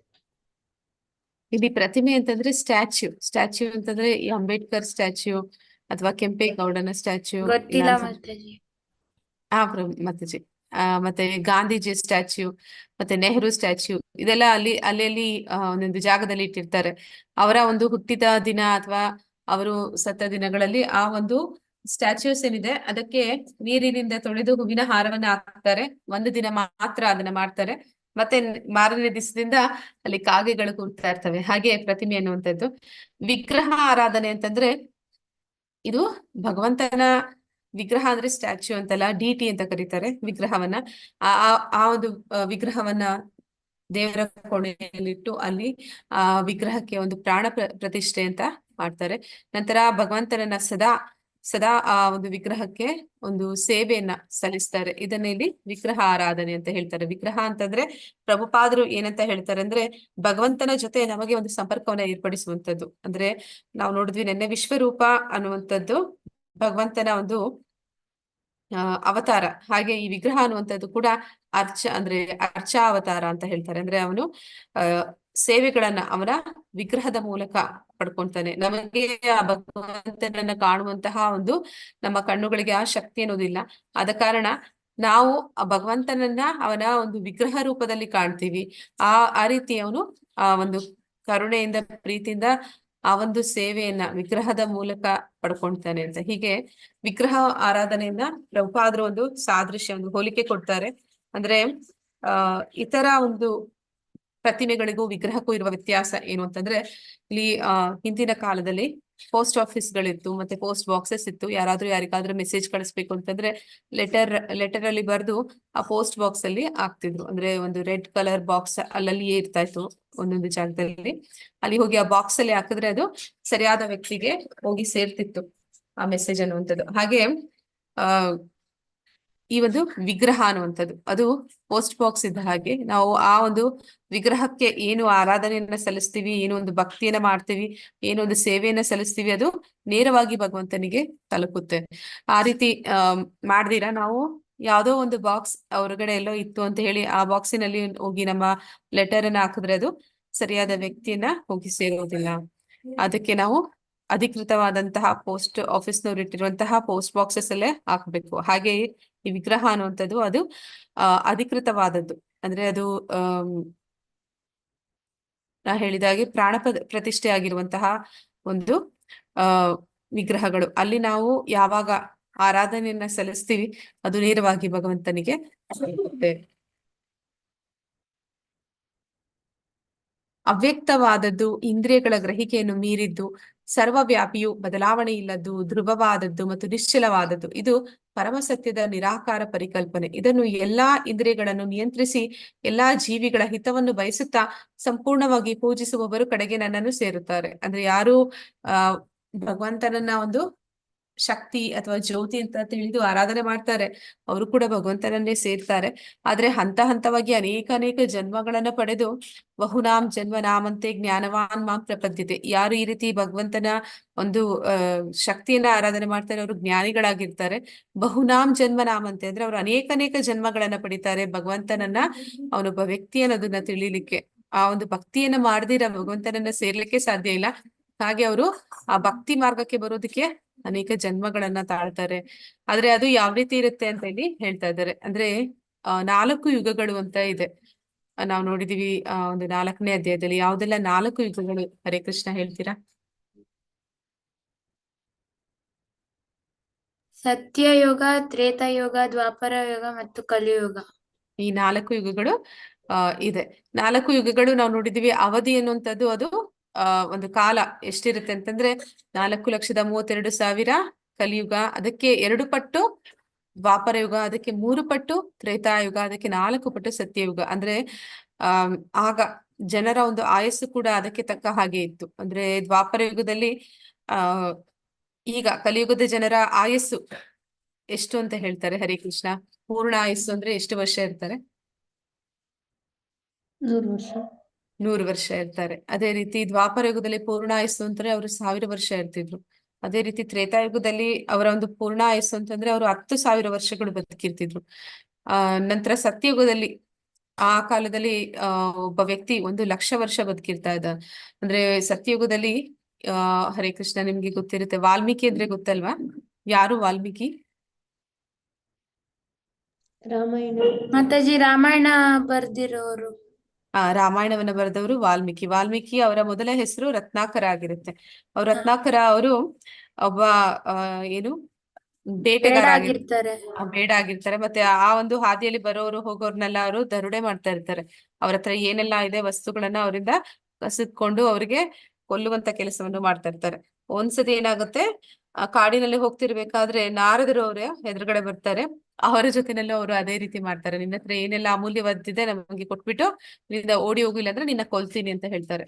ಆಗ ನಾರದರು ಶುದ್ಧ ಭಕ್ತರು. ಅವ್ರು ಯಾರ ಸಂಪರ್ಕಕ್ಕೆ ಬರ್ತಾರೆ ಅವರು ಅವರನ್ನ ಭಕ್ತರನ್ನಾಗಿಸ್ಬಿಡ್ತಾರೆ. ಅವ್ರು ಏನ್ ಮಾಡ್ತಾರೆ, ನಾರದರು ಕೇಳ್ತಾರೆ, ನೀನ್ ಮಾಡ್ತಾ ಇರುವಂತದ್ದು ಮಹಾಪಾಪ, ಇದರಿಂದ ನೀನು ನರಕ ಲೋಕಗಳಲ್ಲಿ ತುಂಬಾ ಒಂದು ನರಕ ಯಾತನೆಗಳನ್ನ ಬರುತ್ತೆ ಅಂತ ಹೇಳ್ತಾರೆ. ಆಗ ಅವರಿಬ್ಬರ ಮಧ್ಯೆ ಒಂದು ವಾಗ್ವಾದ ನಡೆಯುತ್ತೆ. ಆಗ ರತ್ನಾಕರ ಹೇಳ್ತಾನೆ, ಹೌದು ಇದರಿಂದ ಪಾಪ ಬರುತ್ತೆ ಅನ್ನೋದಾದ್ರೆ ನಾನೇನ್ ಮಾಡ್ಲಿ? ನನಗೆ ನನ್ನ ತಂದೆ ತಾಯಿ ಹೇಳ್ಕೊಟ್ಟಿರೋದೇ ಇದೊಂದೇ ವೃತ್ತಿ ನನಗೆ ಗೊತ್ತಿರುವಂತದ್ದು. ಈ ವೃತ್ತಿಯ ಮೂಲಕ ನಾನು ನನ್ನ ಸಂಸಾರವನ್ನ ಸಾಗಿಸ್ತಾ ಇದ್ದೀನಿ, ನನ್ನ ಹೆಂಡತಿ ಮಕ್ಕಳನ್ನ ಸಾಕ್ತಾ ಇದ್ದೀನಿ ಅಂತ ಹೇಳ್ತಾನೆ. ಆಗ ನಾರದರು ಹೇಳ್ತಾರೆ, ಆಯ್ತು, ನೀನ್ ಈ ರೀತಿ ಮಾಡೋದ್ರಿಂದ ನೀನು ಪಾಪವನ್ನ ಸಂಪಾದನೆ ಮಾಡ್ತಾ ಇದೀಯಾ, ನಿನ್ನ ಪರಿವಾರಕ್ಕೋಸ್ಕರ ಮಾಡ್ತಾ ಇದೀಯ ಅಂತ ಹೇಳ್ತಾ ಇದೀಯಾ. ನೀನ್ ಹೋಗಿ ಕೇಳ್ಕೊಂಡ್ ಬಾ ನಿನ್ನ ಪರಿವಾರದವರನ್ನ, ನಿನ್ನ ತಂದೆ ತಾಯಿ, ನಿನ್ನ ಹೆಂಡತಿ ಮಕ್ಕಳನ್ನ ಕೇಳು. ನೀನ್ ಈ ರೀತಿ ಒಂದು ಪಾಪವನ್ನ ಮಾಡಿದ್ಯಾ, ಇದರಿಂದ ನಿನಗೆ ನರಕದಲ್ಲಿ ಶಿಕ್ಷೆ ಆಗತ್ತೆ ಅಂತ.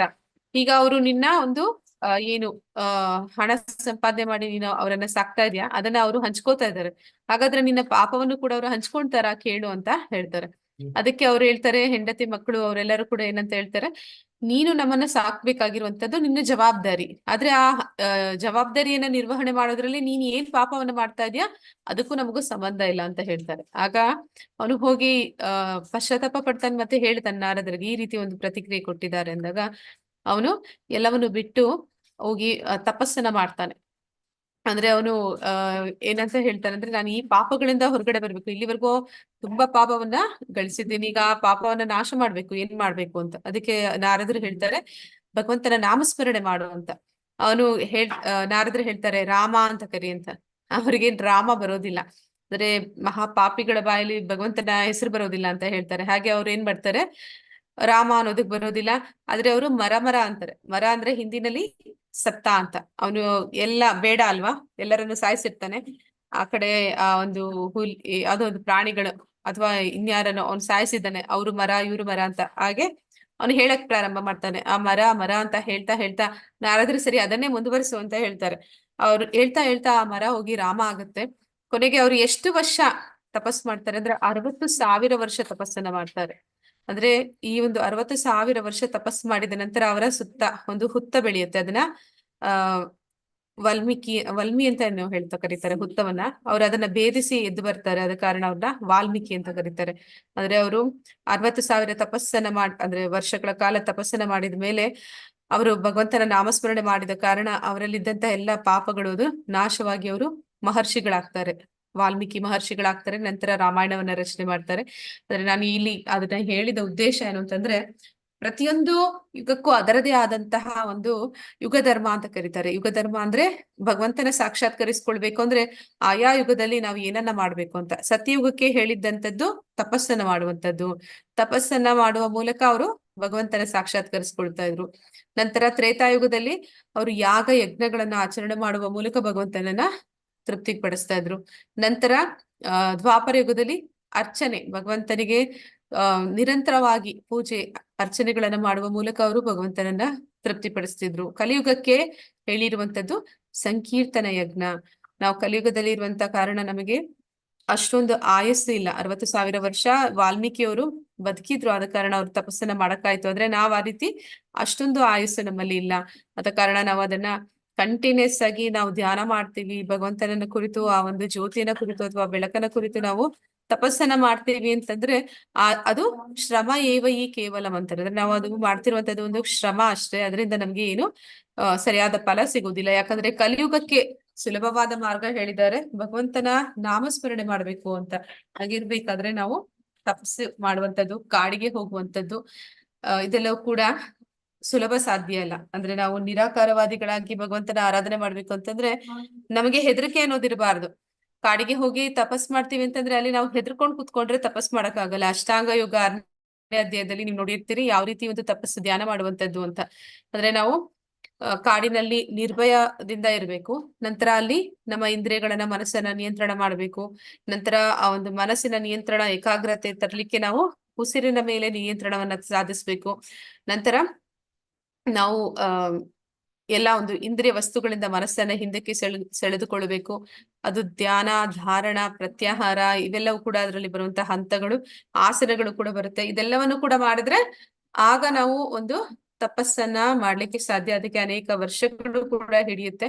ಆದ ಕಾರಣ ಇಲ್ಲಿ ಏನಂತ ಹೇಳ್ತಾರೆ, ಭಗವಂತ ಹೇಳ್ತಾ ಇದ್ದಾನೆ, ಅದು ತುಂಬಾ ಕಷ್ಟಕರವಾದದ್ದು. ಆ ರೀತಿ ಮಾಡೋದಕ್ಕೆ ಎಲ್ಲರಿಂದಲೂ ಸಾಧ್ಯ ಇಲ್ಲ.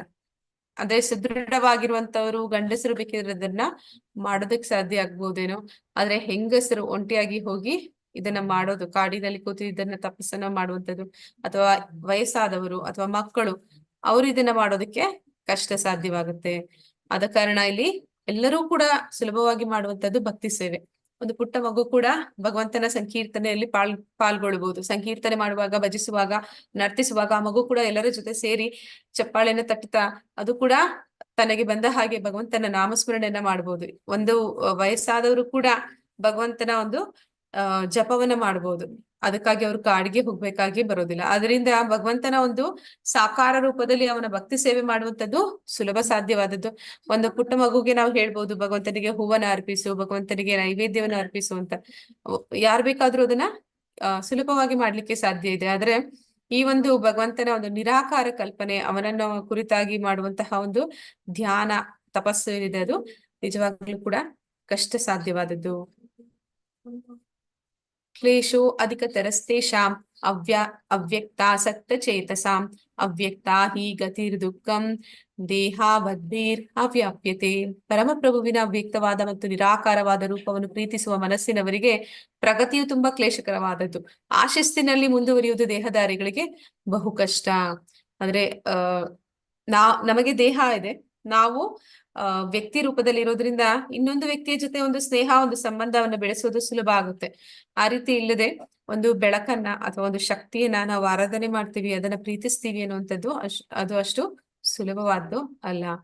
ಅಂದ್ರೆ ಯಾವ ರೀತಿ ಇರುತ್ತೆ ಅಂತ ಪ್ರಭುಪಾದರು ಅದಕ್ಕೊಂದು ಉದಾಹರಣೆ ಕೊಡ್ತಾರೆ. ಅಂದ್ರೆ ಒಬ್ಬ ವ್ಯಕ್ತಿಗೆ ಒಂದು ಆ ಹಣ್ಣನ್ನ ಒಂದಷ್ಟು ದೂರದಲ್ಲಿ ಇಟ್ಟು ನೀನ್ ಅದಕ್ಕೆ ಗುರಿ ಸಾಧನೆ ಮಾಡು ಅಂತಂದ್ರೆ ಅವನಿಂದ ಮಾಡ್ಲಿಕ್ಕೆ ಸಾಧ್ಯ ಆಗುತ್ತೆ. ಅಲ್ಲಿ ಹಣ್ಣಿಟ್ಟಿಲ್ಲ ಅಂದ್ರೆ ಅಲ್ಲಿ ಯಾವುದೋ ಒಂದು ಗುರಿ ಇಡ್ಲೇ ಇಲ್ಲ, ಸುಮ್ನೆ ಒಂದು ಬೆಳಕನ್ನ ತೋರಿಸಿ ಆ ಬೆಳಕಿನ ಮೇಲೆ ನೀನು ಗುರಿ ಸಾಧನೆ ಮಾಡು ಅಂತಂದ್ರೆ ಅದಷ್ಟು ಸುಲಭ ಇಲ್ಲ. ಹಾಗೆ ಅದು ತುಂಬಾ ಕ್ಲೇಶಕರವಾದದ್ದು ಅಂತ ಇಲ್ಲಿ ಸ್ವತಃ ಕೃಷ್ಣನೇ ಅಲ್ಲಿ ಅರ್ಜುನನಿಗೆ ಹೇಳ್ತಾ ಇದ್ದಾನೆ.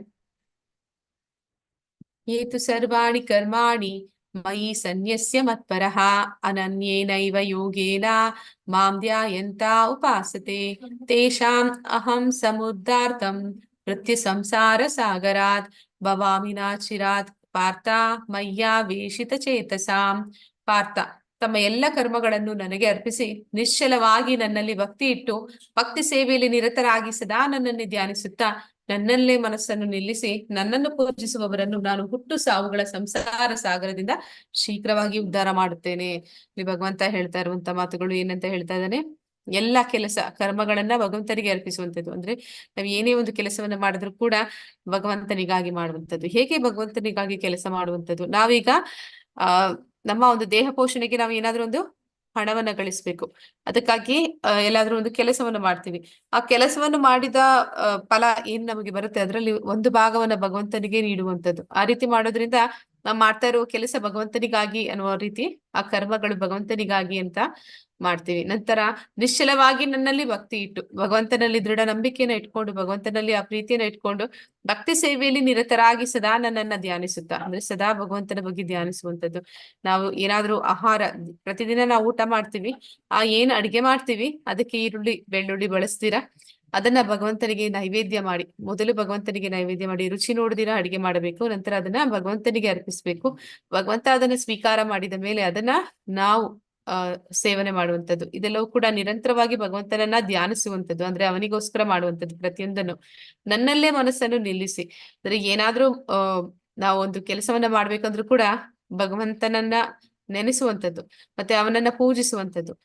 ನಾನು ಅಂತವರನ್ನ ಭಗವಂತ ಇಲ್ಲಿ ಹೇಳ್ತಾ ಇದ್ದಾನೆ, ಅಂತವರನ್ನ ನಾನು ಹುಟ್ಟು ಸಾವುಗಳ ಸಂಸಾರ ಸಾಗರದಿಂದ ಶೀಘ್ರವಾಗಿ ಉದ್ಧಾರ ಮಾಡುತ್ತೇನೆ. ಈ ಒಂದು ಹುಟ್ಟು ಸಾವು ಅನ್ನುವಂಥದ್ದು ಸಾಗರ ಅಂತ ಹೇಳ್ತಾ ಇದ್ದಾರೆ. ಸಾಗರ ಅಂದ್ರೆ ಓಷನ್ ಅಲ್ಲಿ ಯಾರಾದ್ರೂ ಅಂದ್ರೆ ಯಾವ್ದಾದ್ರು ಒಂದು ಲೇಕ್ ಅಲ್ಲಿ ಅಥವಾ ಒಂದು ಸಮ್ಟೈಮ್ಸ್ ಒಂದು ನದಿಯಲ್ಲಿ ರಿವರ್ ಅಲ್ಲಿ ಬಿದ್ರು ಕೂಡ ಒಬ್ಬ ವ್ಯಕ್ತಿ ಚೆನ್ನಾಗಿ ಈಜಕ್ಕೆ ಬರುತ್ತೆ ಅಂದ್ರೆ ಅವನು ದಡ ಸೇರ್ಬೋದು. ಆದ್ರೆ ಒಂದು ಸಾಗರದಲ್ಲಿ ಓಷನ್ ಅಲ್ಲಿ ಬಿದ್ದವನಿಗೆ ಒಂದು ಆ ಎಲ್ಲೆ ಅನ್ನುವಂಥದ್ದು ಅವ್ರಿಗೆ ದಡ ಅನ್ನುವಂಥದ್ದು ಸಿಗೋದೇ ಇಲ್ಲ.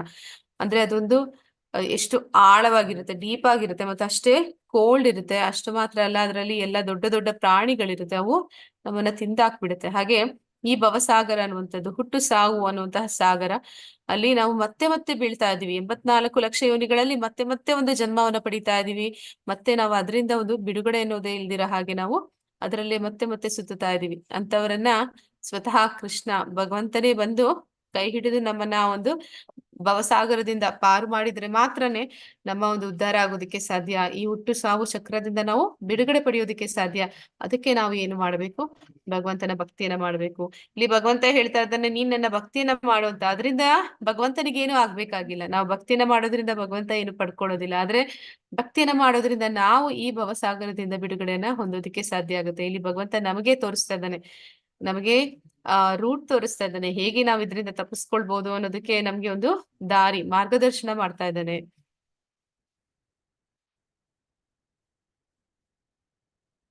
ಮಯಿ ಏವಾ ಮನ ಅದಸ್ವ ಮಯಿ ಬುದ್ಧಿಂ ನಿವೇಶಯ ನಿವಸಿಷ್ಯಸಿ ಮಯ್ಯೇವ ಅತಾ ಊರ್ಧ್ವಂ ನ ಸಂಶಯ.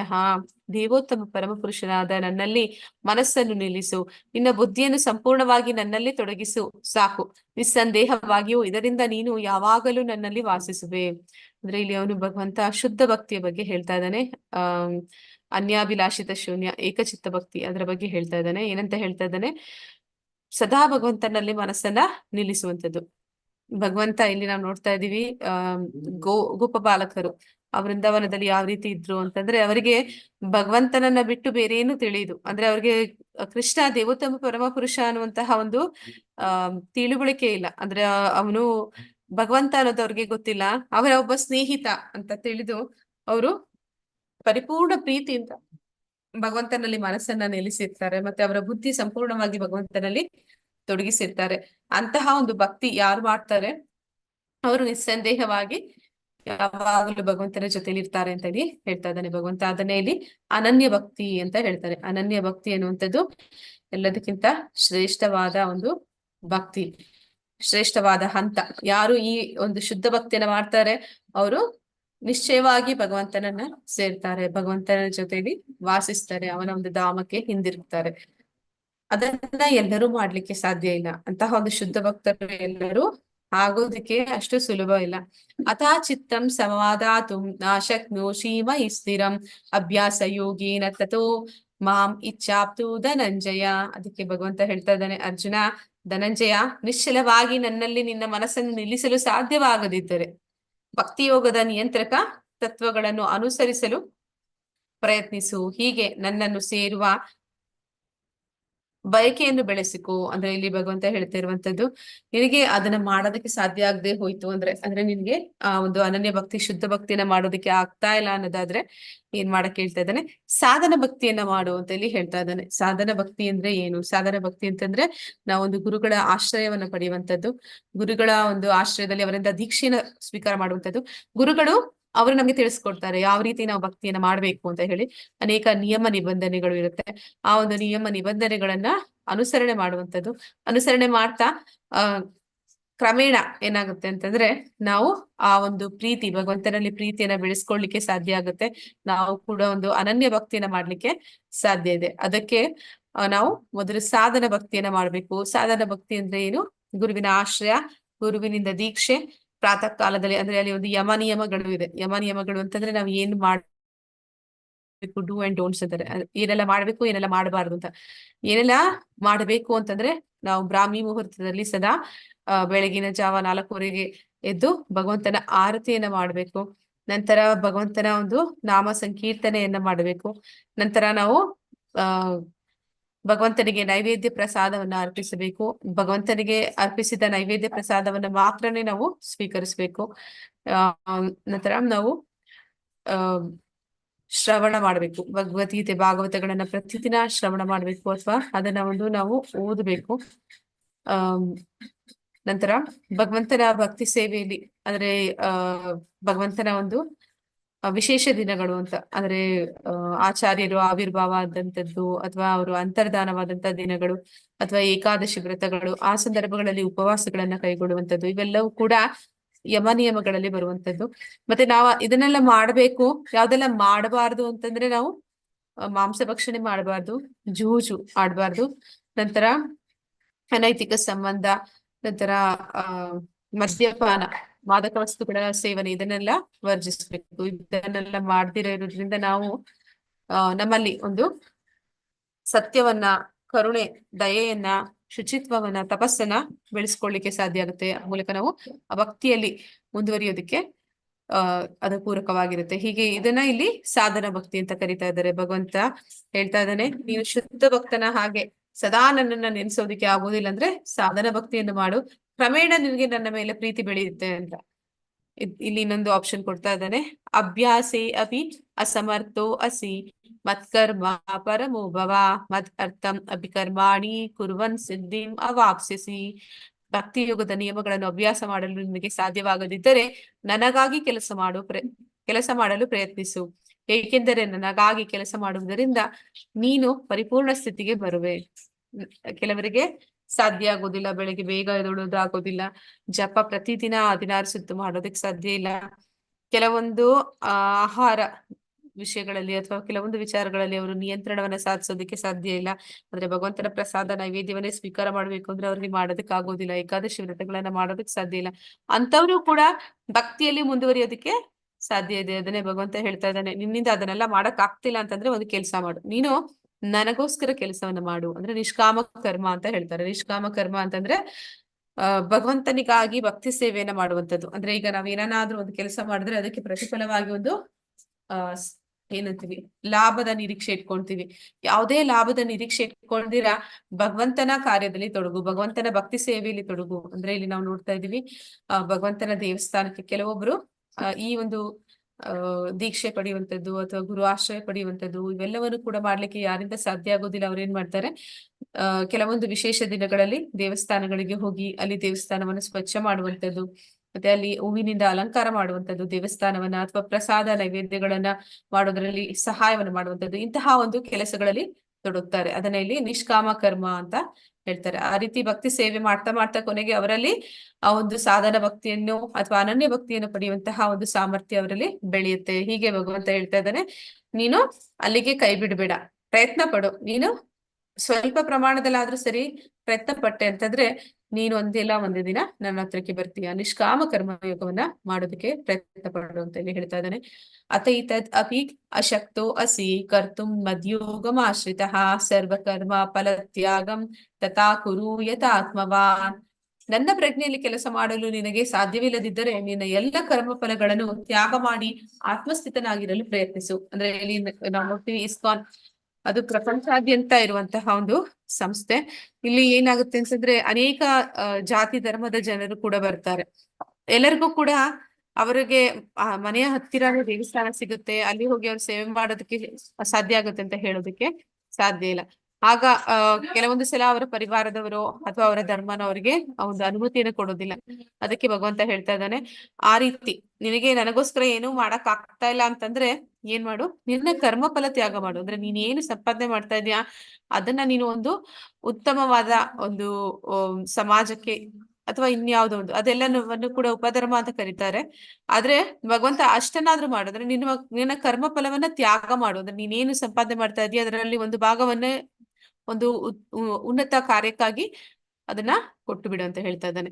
ಆ ರೀತಿ ಮಾಡೋದನ್ನ ಇಲ್ಲಿ ಸಕಾಮ ಕರ್ಮಯೋಗ ಅಂತ ಹೇಳ್ತಾರೆ. ಆ ರೀತಿ ಸಕಾಮ ಕರ್ಮಯೋಗವನ್ನ ಮಾಡು. ಆ ರೀತಿ ಮಾಡ್ತಾ ಮಾಡ್ತಾ ಏನಾಗುತ್ತೆ, ಒಂದು ದಿನ ನಿನ್ಗೆ ಗೊತ್ತಾಗುತ್ತೆ ಉನ್ನತವಾದ ಒಂದು ವಿಚಾರ ಅಂದ್ರೆ ಯಾವ್ದೆಲ್ಲ ಪುಣ್ಯ ಕಾರ್ಯ ಅಂತ ಅನ್ಕೊಳ್ತಾ ಇದೀವಿ, ಸಮಾಜ ಸೇವೆ, ದೇಶ ಸೇವೆ, ಅಥವಾ ಇನ್ಯಾವುದೋ ಒಂದು ಶಾಲೆಗಳನ್ನ ಕಟ್ಟಿಸುವಂತದ್ದು, ಬಡ ಮಕ್ಕಳಿಗೆ ಆಶ್ರಮಗಳನ್ನ ಮಾಡಿಸುವಂತದ್ದು, ಇದೆಲ್ಲಕ್ಕಾಗಿ ಒಂದು ಹಣವನ್ನ ನೀನು ಉನ್ನತ ವಿಚಾರ ಅಂತ ಹೇಳಿ ಹಣವನ್ನ ಕೊಡ್ತಾ ಇದೀಯ ಅಂದ್ರೆ ನಿನ್ನ ಕರ್ಮಫಲ ತ್ಯಾಗ ಮಾಡೋದಕ್ಕೆ ನಿನಗೆ ಸಾಧ್ಯ ಆಗ್ತಿದೆ ಅಂತಂದ್ರೆ ಅದು ಕೂಡ ಒಂದು ದಿನ ನಿನಗೆ ಗೊತ್ತಾಗುತ್ತೆ. ಅದೆಲ್ಲದಕ್ಕಿಂತ ಉನ್ನತವಾದದ್ದು ಭಕ್ತಿಯಲ್ಲಿ ತೊಡಗುವಂಥದ್ದು. ಯಸ್ಮಿನ್ ತುಷ್ಟೇ ಜಗತ್ತುಷ್ಟ ಅಂದ್ರೆ ಮರದ ಬೇರಿಗೆ ನೀರನ್ನ ಎರೆಯುವಂಥದ್ದು. ಭಗವಂತನಿಗೆ ಸೇವೆಯನ್ನು ಸಲ್ಲಿಸಿದ್ರೆ ಎಲ್ಲರಿಗೂ ಕೂಡ ಸೇವೆ ಮಾಡಿದ ಹಾಗೆ. ನಾವು ಪ್ರತಿಯೊಬ್ಬರಿಗೂ ಒಂದೊಂದೇ ಮಾಡುವಂತಹ ಅವಶ್ಯಕತೆ ಇಲ್ಲ. ಎಲ್ಲರನ್ನೂ ತೃಪ್ತಿಪಡಿಸ್ಬೇಕಂದ್ರೆ ನೇರವಾಗಿ ಭಗವಂತನ ಭಕ್ತಿಯಲ್ಲಿ ತೊಡಗಬೇಕು. ಆ ರೀತಿ ಭಗವಂತನ ಸೇವೆ ಅನ್ನುವಂಥದ್ದು ಅತ್ಯುನ್ನತವಾದ ಒಂದು ವಿಚಾರ ಅಂತ ಹೇಳಿ ನೀನು ಆ ಕರ್ಮ ಫಲವನ್ನ ಒಂದು ದಿನ ಭಗವಂತನಿಗಾಗಿ ತ್ಯಾಗ ಮಾಡೋದಕ್ಕೆ ಪ್ರಾರಂಭ ಮಾಡ್ತೀಯ. ಹಾಗೆ ಸಕಾಮ ಕರ್ಮವನ್ನ ಮಾಡು ಅಂತ ಇಲ್ಲಿ ಭಗವಂತ ತಿಳಿಸ್ತಾ ಇದ್ದಾನೆ. ಇಲ್ಲಿ ನಾವು ನೋಡ್ತಾ ಇದೀವಿ ನಂದೋತ್ಸವ ಅಂತ ಹೇಳ್ತಾರೆ. ಅಂದ್ರೆ ಕೃಷ್ಣ ಹುಟ್ಟಿ ಮಾರನೇ ದಿನ ನಂದ ಮಹಾರಾಜ ಅವನು ಸಂತೋಷದಲ್ಲಿ, ಮಗನು ಹುಟ್ಟಿರುವ ಸಂತೋಷದಲ್ಲಿ ಅವನು ನಂದೋತ್ಸವ ಅಂತ ಮಾಡ್ತಾನೆ. ಆ ನಂದೋತ್ಸವದಲ್ಲಿ ಅವರು ಏನ್ ಮಾಡ್ತಾನೆ, ಅವನು ದಾನಗಳನ್ನ ಕೊಡ್ತಾನೆ. ಅಂದ್ರೆ ಸತ್ಪಾತ್ರರಿಗೆ ಕೊಡುವಂತ ದಾನ, ಸರಿಯಾದ ವ್ಯಕ್ತಿಗಳಿಗೆ ಸರಿಯಾದ ಸಮಯದಲ್ಲಿ ಸರಿಯಾದ ರೀತಿಯಲ್ಲಿ ಮಾಡುವಂತಹ ದಾನ. ಅಂದ್ರೆ ಇಲ್ಲಿ ಬ್ರಾಹ್ಮಣರಿಗೆ ನೀಡುವಂತಹ ದಾನ ಅಂತ ಹೇಳ್ತಾರೆ. ಇಲ್ಲಿ ಅವನು ಆ ರೀತಿ ಸಕಾಮ ಕರ್ಮ ಯೋಗಕ್ಕೆ ಒಂದು ಉದಾಹರಣೆಯನ್ನು ಕೊಡ್ತಾ ಇದ್ದಾರೆ. 4ನೇ ಹಂತದಲ್ಲಿ ಕೃಷ್ಣನು ನಿನ್ನ ಎಲ್ಲ ಕರ್ಮ ಫಲವನ್ನು ತ್ಯಾಗ ಮಾಡು ಎಂದು ಯಾಕೆ ಹೇಳ್ತಾ ಇದ್ದಾನೆ ಅಂದ್ರೆ ಅವನು ಏನಕ್ಕೆ ಹೇಳ್ತಾ ಇದ್ದಾನೆ, ನಿನ್ ಕರ್ಮ ಫಲವನ್ನಾದ್ರೂ ತ್ಯಾಗ ಮಾಡು ಕೊನೆ ಪಕ್ಷ ಅಂತ. ಹರೇ ಕೃಷ್ಣ.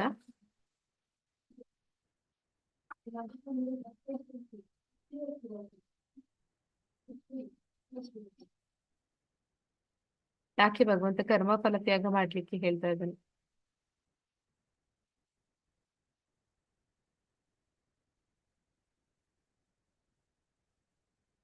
ಕರ್ಮ ಫಲ ತ್ಯಾಗ ಮಾಡೋದ್ರಿಂದ ಏನಾಗುತ್ತೆ ಅಂತಂದ್ರೆ ವಾಸ್ತವದಲ್ಲಿ ಈ ಭೂಮಿ ಮೇಲೆ ನಾವು ಏನೆಲ್ಲ ನಂದು ನಂದು ಅಂತ ಅನ್ಕೋತೀವಿ, ನಾವು ಶ್ರಮ ಪಟ್ಟು ಸಂಪಾದನೆ ಮಾಡಿದೀವಿ, ಈ ದುಡ್ಡು ನಂದು, ಒಂದು ಅದರಿಂದ ನಾನು ಸೇರಿಸಿದಂತಹ ಒಂದು ಸಂಪತ್ತು ನಂದು ಅಂತ ನಾವು ಏನ್ ಅನ್ಕೊಳ್ತಾ ಇದೀವಿ ಅದು ಯಾವ್ದು ಕೂಡ ಜೊತೆಯಲ್ಲಿ ಬರುವಂತದ್ದಲ್ಲ. ಯಾವಾಗ ನಾವು ಅದನ್ನ ಸ್ವಲ್ಪ ಸ್ವಲ್ಪನೇ ತ್ಯಾಗ ಮಾಡುವಂತಹ ಒಂದು ಮನೋಭಾವವನ್ನ ಬೆಳೆಸ್ಕೊಳ್ತೀವಿ, ಆಗ ಕ್ರಮೇಣ ಏನಾಗುತ್ತೆ ಅಂತಂದ್ರೆ ಒಂದು ದಿನ ಅದನ್ನೆಲ್ಲ ನಾವು ಬಿಟ್ಟು ಹೋಗುವಂತಹ ಒಂದು ಪರಿಸ್ಥಿತಿ ಬಂದೇ ಬರುತ್ತೆ. ಎಲ್ಲರೂ ಕೂಡ ಈ ಭೂಮಿ ಮೇಲಿಂದ ಅವರು ಈ ದೇಹವನ್ನ ತ್ಯಾಗ ಮಾಡಿ, ಅಂದ್ರೆ ದೇಹ ಕೂಡ ಭಗವಂತನಿಗೆ ಸೇರಿರುವಂತದ್ದು, ಅದನ್ನೆಲ್ಲ ಬಿಟ್ಟು ಹೋಗ್ಬೇಕಾದ್ರೆ ಅವ್ರಿಗೆ ತುಂಬಾ ನೋವಾಗುತ್ತೆ. ಆದ್ರೆ ಅದನ್ನ ಅವರು ಅಭ್ಯಾಸ ಮಾಡಿದ್ರೆ, ಸ್ವಲ್ಪ ಸ್ವಲ್ಪನೇ ಅದನ್ನ ಬಿಟ್ಕೊಟ್ಟು ಅವ್ರಿಗೆ ಅಭ್ಯಾಸ ಆಗಿದ್ರೆ ಅವರಿಗೆ ಆ ಒಂದು ಸಂದರ್ಭದಲ್ಲಿ ಅದನ್ನ ಬಿಟ್ಕೊಡೋದು ಬೇಸರವನ್ನ ತರೋದಿಲ್ಲ. ಅಲ್ಲಿ ಏನಾಗುತ್ತೆ ಅಂತಂದ್ರೆ ಅದಕ್ಕಿಂತ ಉನ್ನತವಾದದನ್ನ ಅವ್ರು ಪಡೆಯೋದಕ್ಕೆ ಸಹಾಯ ಮಾಡುತ್ತೆ. ಅಂದ್ರೆ ಯಾರು ಭಕ್ತರಿರ್ತಾರೆ ಅವರು ಭಕ್ತಿ ಮಾರ್ಗದಲ್ಲಿ ಭಗವಂತನಿಗಾಗಿ ತ್ಯಾಗಗಳನ್ನ ಮಾಡ್ತಾರೆ, ಅವರು ಸ್ವತಃ ಭಗವಂತನನ್ನೇ ಪಡಿತಾರೆ, ಭಗವಂತನ ಒಂದು ಧಾಮಕ್ಕೆ ಹೋಗ್ತಾರೆ. ಆಗ ಅವರಿಗೆ ಈ ಕರ್ಮ ಫಲ ತ್ಯಾಗ ಮಾಡಿದರ ಒಂದು ಫಲ, ನಿಜವಾದ ಫಲ ಅವ್ರಿಗೆ ಸಿಗುತ್ತೆ. ಹಾಗೆ ಎಲ್ಲರೂ ಕೂಡ ಕಡೆ ಪಕ್ಷ ಏನು ಮಾಡಕ್ಕಾಗಿಲ್ಲ ಅಂದ್ರೂ ಕೂಡ ಕರ್ಮ ಫಲ ತ್ಯಾಗ ಅಂದ್ರೆ ದಾನಗಳನ್ನ ಮಾಡಬೇಕು ಅಂತ ಹೇಳ್ತಾರೆ. ಶ್ರೇಯೋ ಹಿ ಜ್ಞಾನಂ ಅಭ್ಯಾಸಾತ್ ಜ್ಞಾನಾಧ್ಯಾನಂ ವಿಶಿಷ್ಯತೆ ಧ್ಯಾನಾತ್ ಕರ್ಮ ಫಲ ತ್ಯಾಗಾತ್ ಶಾಂತಿರನಂತರ. ಈ ಅಭ್ಯಾಸವು ನಿನಗೆ ಸಾಧ್ಯವಾಗದೆ ಹೋದರೆ ಜ್ಞಾನ ಸಾಧನೆಯಲ್ಲಿ ತೊಡಗು. ಆದರೆ ಜ್ಞಾನಕ್ಕಿಂತ ಧ್ಯಾನವೂ ಉತ್ತಮ, ಧ್ಯಾನಕ್ಕಿಂತ ಕರ್ಮಫಲ ತ್ಯಾಗವೂ ಉತ್ತಮ. ಏಕೆಂದ್ರೆ ಇಂತಹ ತ್ಯಾಗದಿಂದ ಮನಃಶಾಂತಿಯನ್ನು ಪಡೆಯಬಹುದು. ಅಂದ್ರೆ ಇಲ್ಲಿ ಏನ್ ಹೇಳ್ತಾ ಇದ್ದಾನೆ ಭಗವಂತ, ಈಗ ಕರ್ಮ ಫಲ ತ್ಯಾಗವನ್ನು ಮಾಡು ಅಂತ ಹೇಳ್ತಾ ಇದ್ದಾನೆ. ಅದು ಕೂಡ ನಿನ್ ಕೈಲಿ ಆಗ್ತಿಲ್ಲ, ನೀನು ನಿನ್ನ ಒಂದು ಲಾಭದಲ್ಲಿ ಒಂದು ಭಾಗವನ್ನ ನಿನ್ಗೆ ಭಗವಂತನಿಗಾಗಿ ನೀಡ್ಲಿಕ್ಕೆ ಸಾಧ್ಯ ಆಗ್ತಿಲ್ಲ, ಅಂದ್ರೆ ಉತ್ತಮ ಕಾರ್ಯಕ್ಕಾಗಿ ಕೂಡ ಕೊಡೋದಕ್ಕೆ ಸಾಧ್ಯ ಆಗ್ತಿಲ್ಲ ಅಂತಂದ್ರೆ ಏನ್ ಮಾಡು, ಜ್ಞಾನವನ್ನ ಬೆಳೆಸ್ಕೋ. ಜ್ಞಾನವನ್ನ ಬೆಳೆಸ್ಕೊಳ್ಳೋದು ಅಂದ್ರೆ ಈಗ ನಾವೆಲ್ಲ ಮಾಡ್ತಿರುವಂತದ್ದು ಅಂದ್ರೆ ಭಗವದ್ಗೀತೆ ಭಾಗವತಗಳನ್ನ ಅಧ್ಯಯನ ಮಾಡುವಂತದ್ದು. ಆದ್ರೆ ಇದು ಈ ಭಕ್ತಿ ಮಾರ್ಗದಲ್ಲಿ ಕೊನೆಯ ಹಂತ, ಕೊನೆಯ ಹಂತ.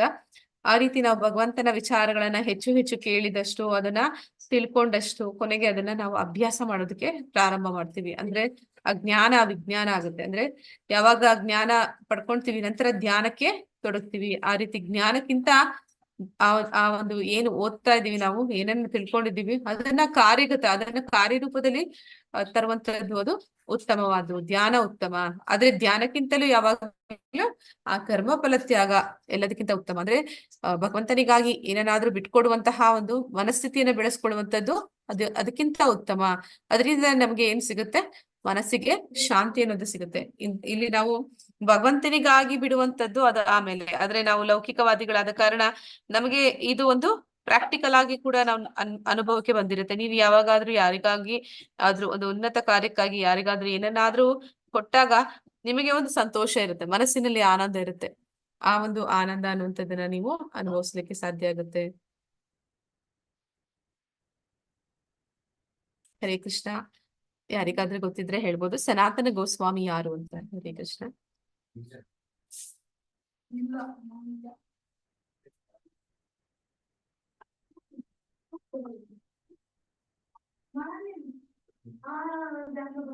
ಚೈತನ್ಯ ಮಹಾಪ್ರಭುಗಳಿಗೆ 6 ಜನ ಗೋಸ್ವಾಮಿಗಳು ಅನುಯಾಯಿಗಳು ಇರ್ತಾರೆ.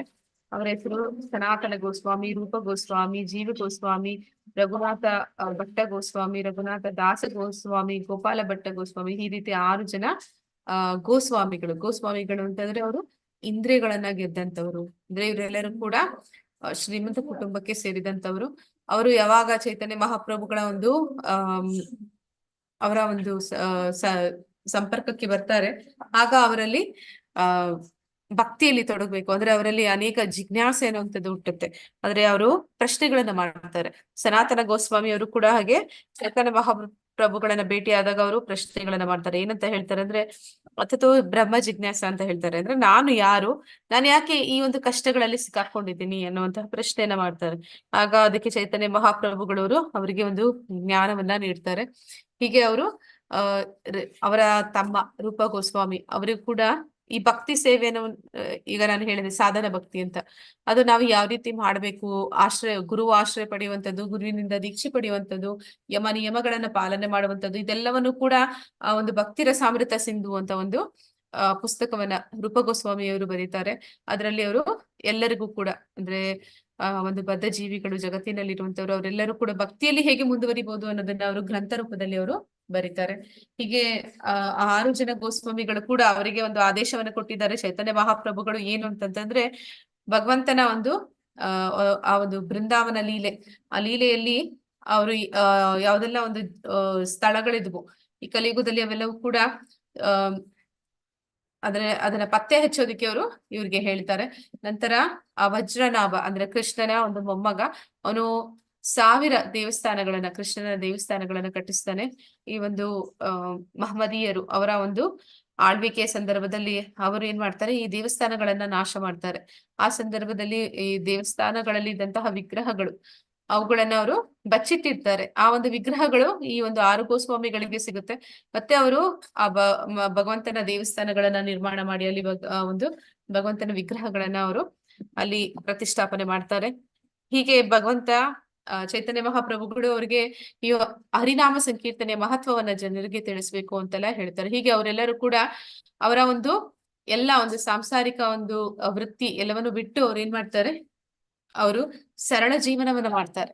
ಅಂದ್ರೆ ಅವರು ಇಂದ್ರಿಯ ತೃಪ್ತಿ ಅನ್ನುವಂಥದ್ದು ಅವರಲ್ಲಿ ಇರೋದಿಲ್ಲ. ಅಂದ್ರೆ ಅವರು ಬದುಕೋದಕ್ಕೋಸ್ಕರ ಊಟ ಮಾಡುವಂಥದ್ದು, ಅಂದ್ರೆ eating for living, living for eating ಅಂತ ಹೇಳ್ತಾರಲ್ಲ, ಹಾಗೆ ಅವರು ಬದುಕೋದಕ್ಕೋಸ್ಕರ ಅಷ್ಟೇನೆ ಅವರು ಊಟವನ್ನು ಮಾಡ್ತಾರೆ. ಅದು ಬರೀ ಊಟ ಮಾತ್ರ ಅಲ್ಲ, ಅವರ ಎಲ್ಲಾ ದೈಹಿಕ ಅವಶ್ಯಕತೆಗಳು ಅನ್ನುವಂಥದ್ದು ಅವರು ಆ ದೇಹವನ್ನ ಸುಸ್ಥಿತಿಯಲ್ಲಿ ಇಟ್ಕೊಳ್ಳೋದಕ್ಕಾಗಿ ಮಾತ್ರ ಮಾಡ್ತಾರೆ ಹೊರತು ಒಂದು ಇಂದ್ರಿಯ ಭೋಗವನ್ನ ಎಂಜಾಯ್ಮೆಂಟ್ಗಾಗಿ ಅವರು ಏನನ್ನ ಮಾಡೋದಿಲ್ಲ. ಅವ್ರಿಗೆ ಎಂಜಾಯ್ಮೆಂಟ್ ಅಂತಂದ್ರೆ ಅದು ಭಗವಂತನ ಭಕ್ತಿ ಕಾರ್ಯದಲ್ಲಿ ತೊಡಗುವಂಥದ್ದು, ಅದು ಎಲ್ಲದಕ್ಕಿಂತ ಉನ್ನತವಾದ ಒಂದು ಎಂಜಾಯ್ಮೆಂಟ್. ಆ ಆನಂದದಲ್ಲಿ ಅವರು ಸದಾ ಇರ್ತಾರೆ. ಹೀಗೆ ಅವರು ಭಗವಂತ ಚೈತನ್ಯ ಮಹಾಪ್ರಭುಗಳು ನೀಡಿದ ಒಂದು ಜವಾಬ್ದಾರಿಯನ್ನು ನಿರ್ವಹಣೆ ಮಾಡ್ತಾರೆ.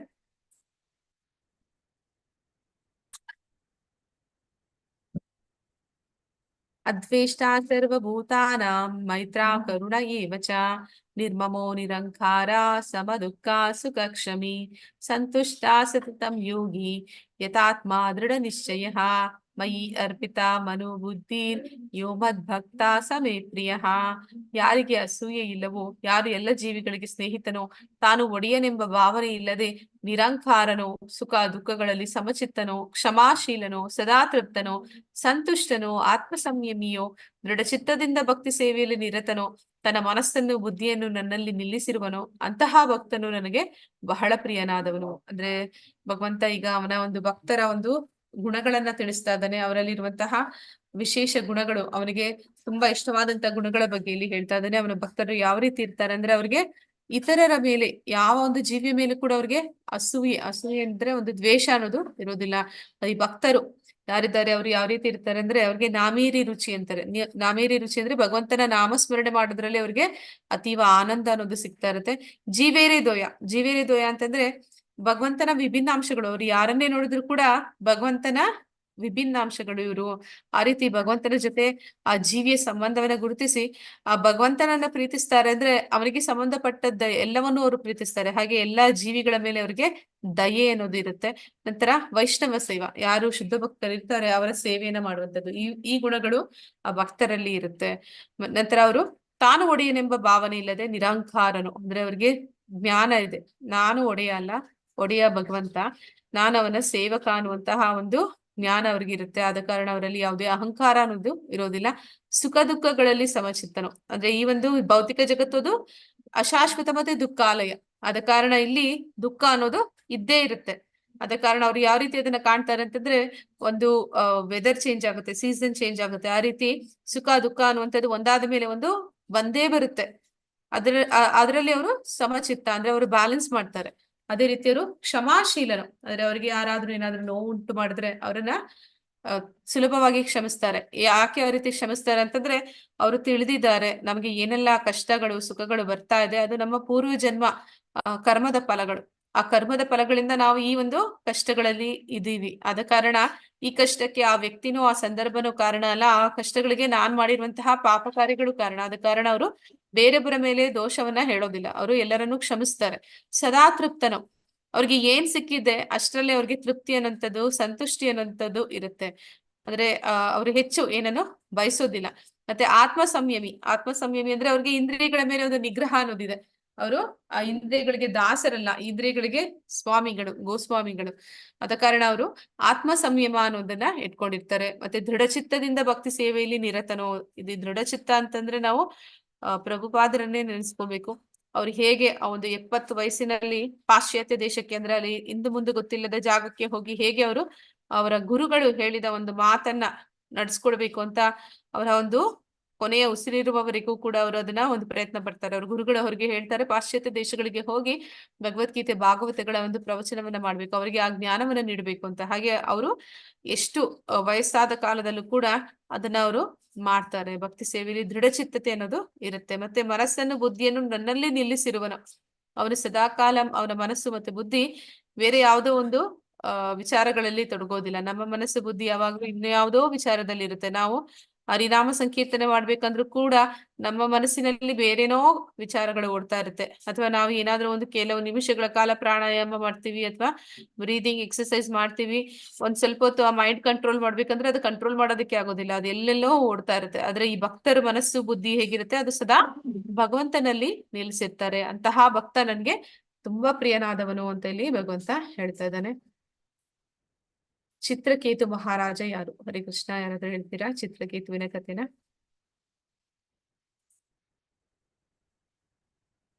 ಯಾರು ಚಿತ್ರಕೇತು ಅಂತ?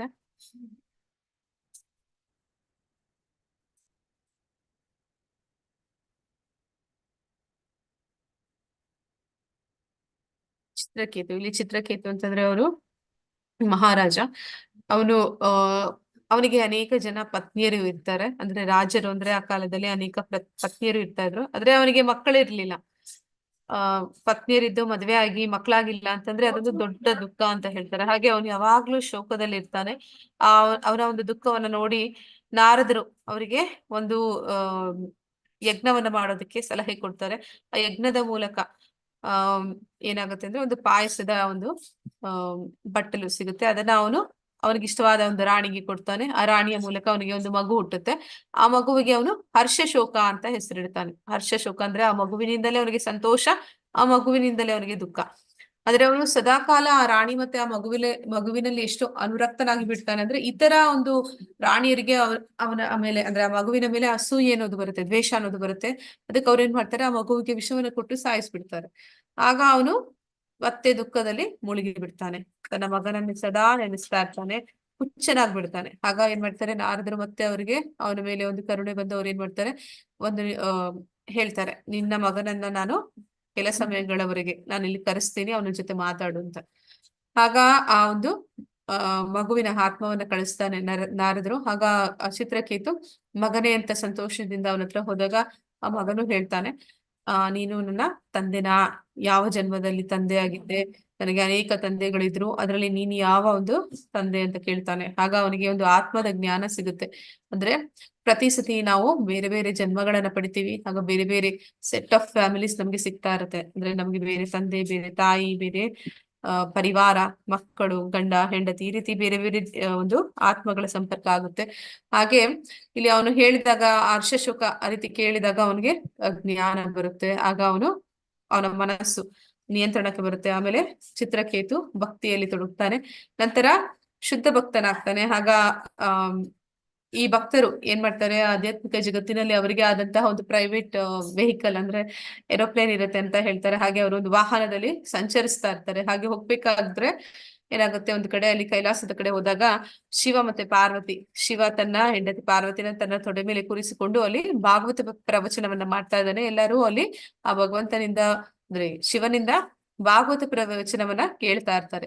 ಆ ಆದಿಯಲ್ಲಿ ಅಂದ್ರೆ ಆ ಒಂದು ದಾರಿಯಲ್ಲಿ ಹೋಗ್ತಿರ್ಬೇಕಾದ್ರೆ ಚಿತ್ರಕೇತು ಅದನ್ನ ನೋಡಿ ನಗಾಡ್ತಾನೆ. ಅವನ್ ನಗ್ತಾನೆ. ಏನಂತ ಹೇಳ್ತಾನೆ, ಇಲ್ಲಿ ಶಿವ ತನ್ನ ಹೆಂಡತಿಯನ್ನ ತೊಡೆ ಮೇಲೆ ಕೂರಿಸಿಕೊಂಡು ಭಾಗವತವನ್ನ ಹೇಳ್ತಾ ಇದ್ದಾನೆ, ಇದನ್ನ ನೋಡಿದಂತವ್ರು ಬೇರೊಬ್ರು ಕೂಡ ಅದೇ ರೀತಿ ಮಾಡ್ತಾರೆ, ಇದು ಸರಿ ಇಲ್ಲ ಅಂತ ಹೇಳಿ ನಗಾಡ್ತಾನೆ. ಅದನ್ನ ನೋಡಿದಂತಹ ಶಿವನಿಗೆ ಏನು ಅನ್ಸೋದಿಲ್ಲ, ಆದ್ರೆ ಪಾರ್ವತಿಗೆ ಕೋಪ ಬರುತ್ತೆ. ಪಾರ್ವತಿ, ಶಿವನನ್ನೇ ನೀನು ಶಿವನ ಬಗ್ಗೆ ಕಮೆಂಟ್ಸ್ ಮಾಡೋಷ್ಟು ನಿನ್ಗೆ ಧೈರ್ಯನಾ ಅಂತ ಹೇಳಿ ಏನ್ ಮಾಡ್ತಾಳೆ, ಶಾಪ ಕೊಡ್ತಾಳೆ, ನೀನು ರಾಕ್ಷಸನಾಗಿ ಬಿಟ್ರು ಹುಟ್ಟು ಅಂತ. ಆದ್ರೆ ವೃತಾಸುರ ಅಂತ ಒಂದು ರಾಕ್ಷಸ ಆ ರೀತಿಯಾಗಿ ಹುಟ್ಟಬೇಕು ಅಂತ ಶಾಪ ಕೊಟ್ಟಾಗ ಚಿತ್ರಕೇತವನು ಹೆದರ್ಕೊಳ್ಳೋದಿಲ್ಲ. ಅವನು ಹೇಳ್ತಾನೆ, ಆಯ್ತು ನೀನು ಶಾಪ ಕೊಟ್ಟಿದ್ಯಾ, ನಿನ್ನ ಶಾಪವನ್ನ ನಾನು ಸ್ವೀಕಾರ ಮಾಡ್ತೇನೆ, ಆದ್ರೆ ನಾನು ರಾಕ್ಷಸನೇ ಆಗಿದ್ರು ಸರಿನೇ, ನನಗೆ ಭಗವಂತನ ಭಕ್ತಿ ಅನ್ನುವಂಥದ್ದು ಮರಿಬಾರ್ದು, ಭಗವಂತನನ್ನ ಒಂದು ಮನಸ್ಸಿಂದ ಮರೆಯಾಗಬಾರ್ದು, ಅವನ ಒಂದು ಭಕ್ತಿ ನನ್ನ ಸದಾ ಕಾಲ ನನ್ನ ಹೃದಯದಲ್ಲಿ ನೆಲೆಸಿರುವಂತೆ ನೀನು ನನಗೆ ಒಂದು ವರವನ್ನು ಕೊಡಬೇಕು ಅಂತ ಕೇಳ್ತಾನೆ. ಹಾಗೆ ಅವನೊಂದು ವೃತಾಸುರನಾಗಿ ಜನ್ಮವನ್ನ ಪಡಿತಾನೆ.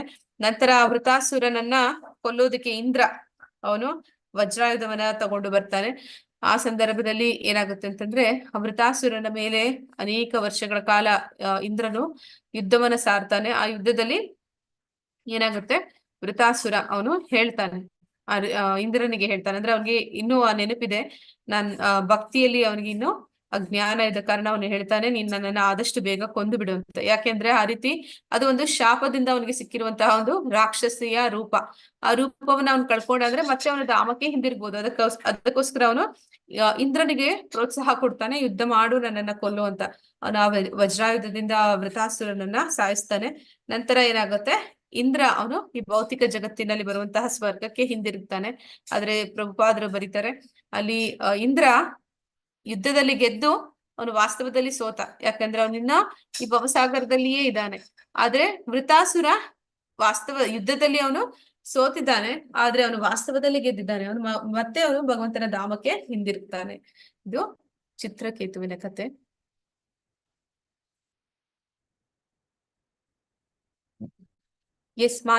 ಯಸ್ಮಾನ್ ನೋದ್ವಿಜತೆ ಲೋಕೋ ಲೋಕಾನ್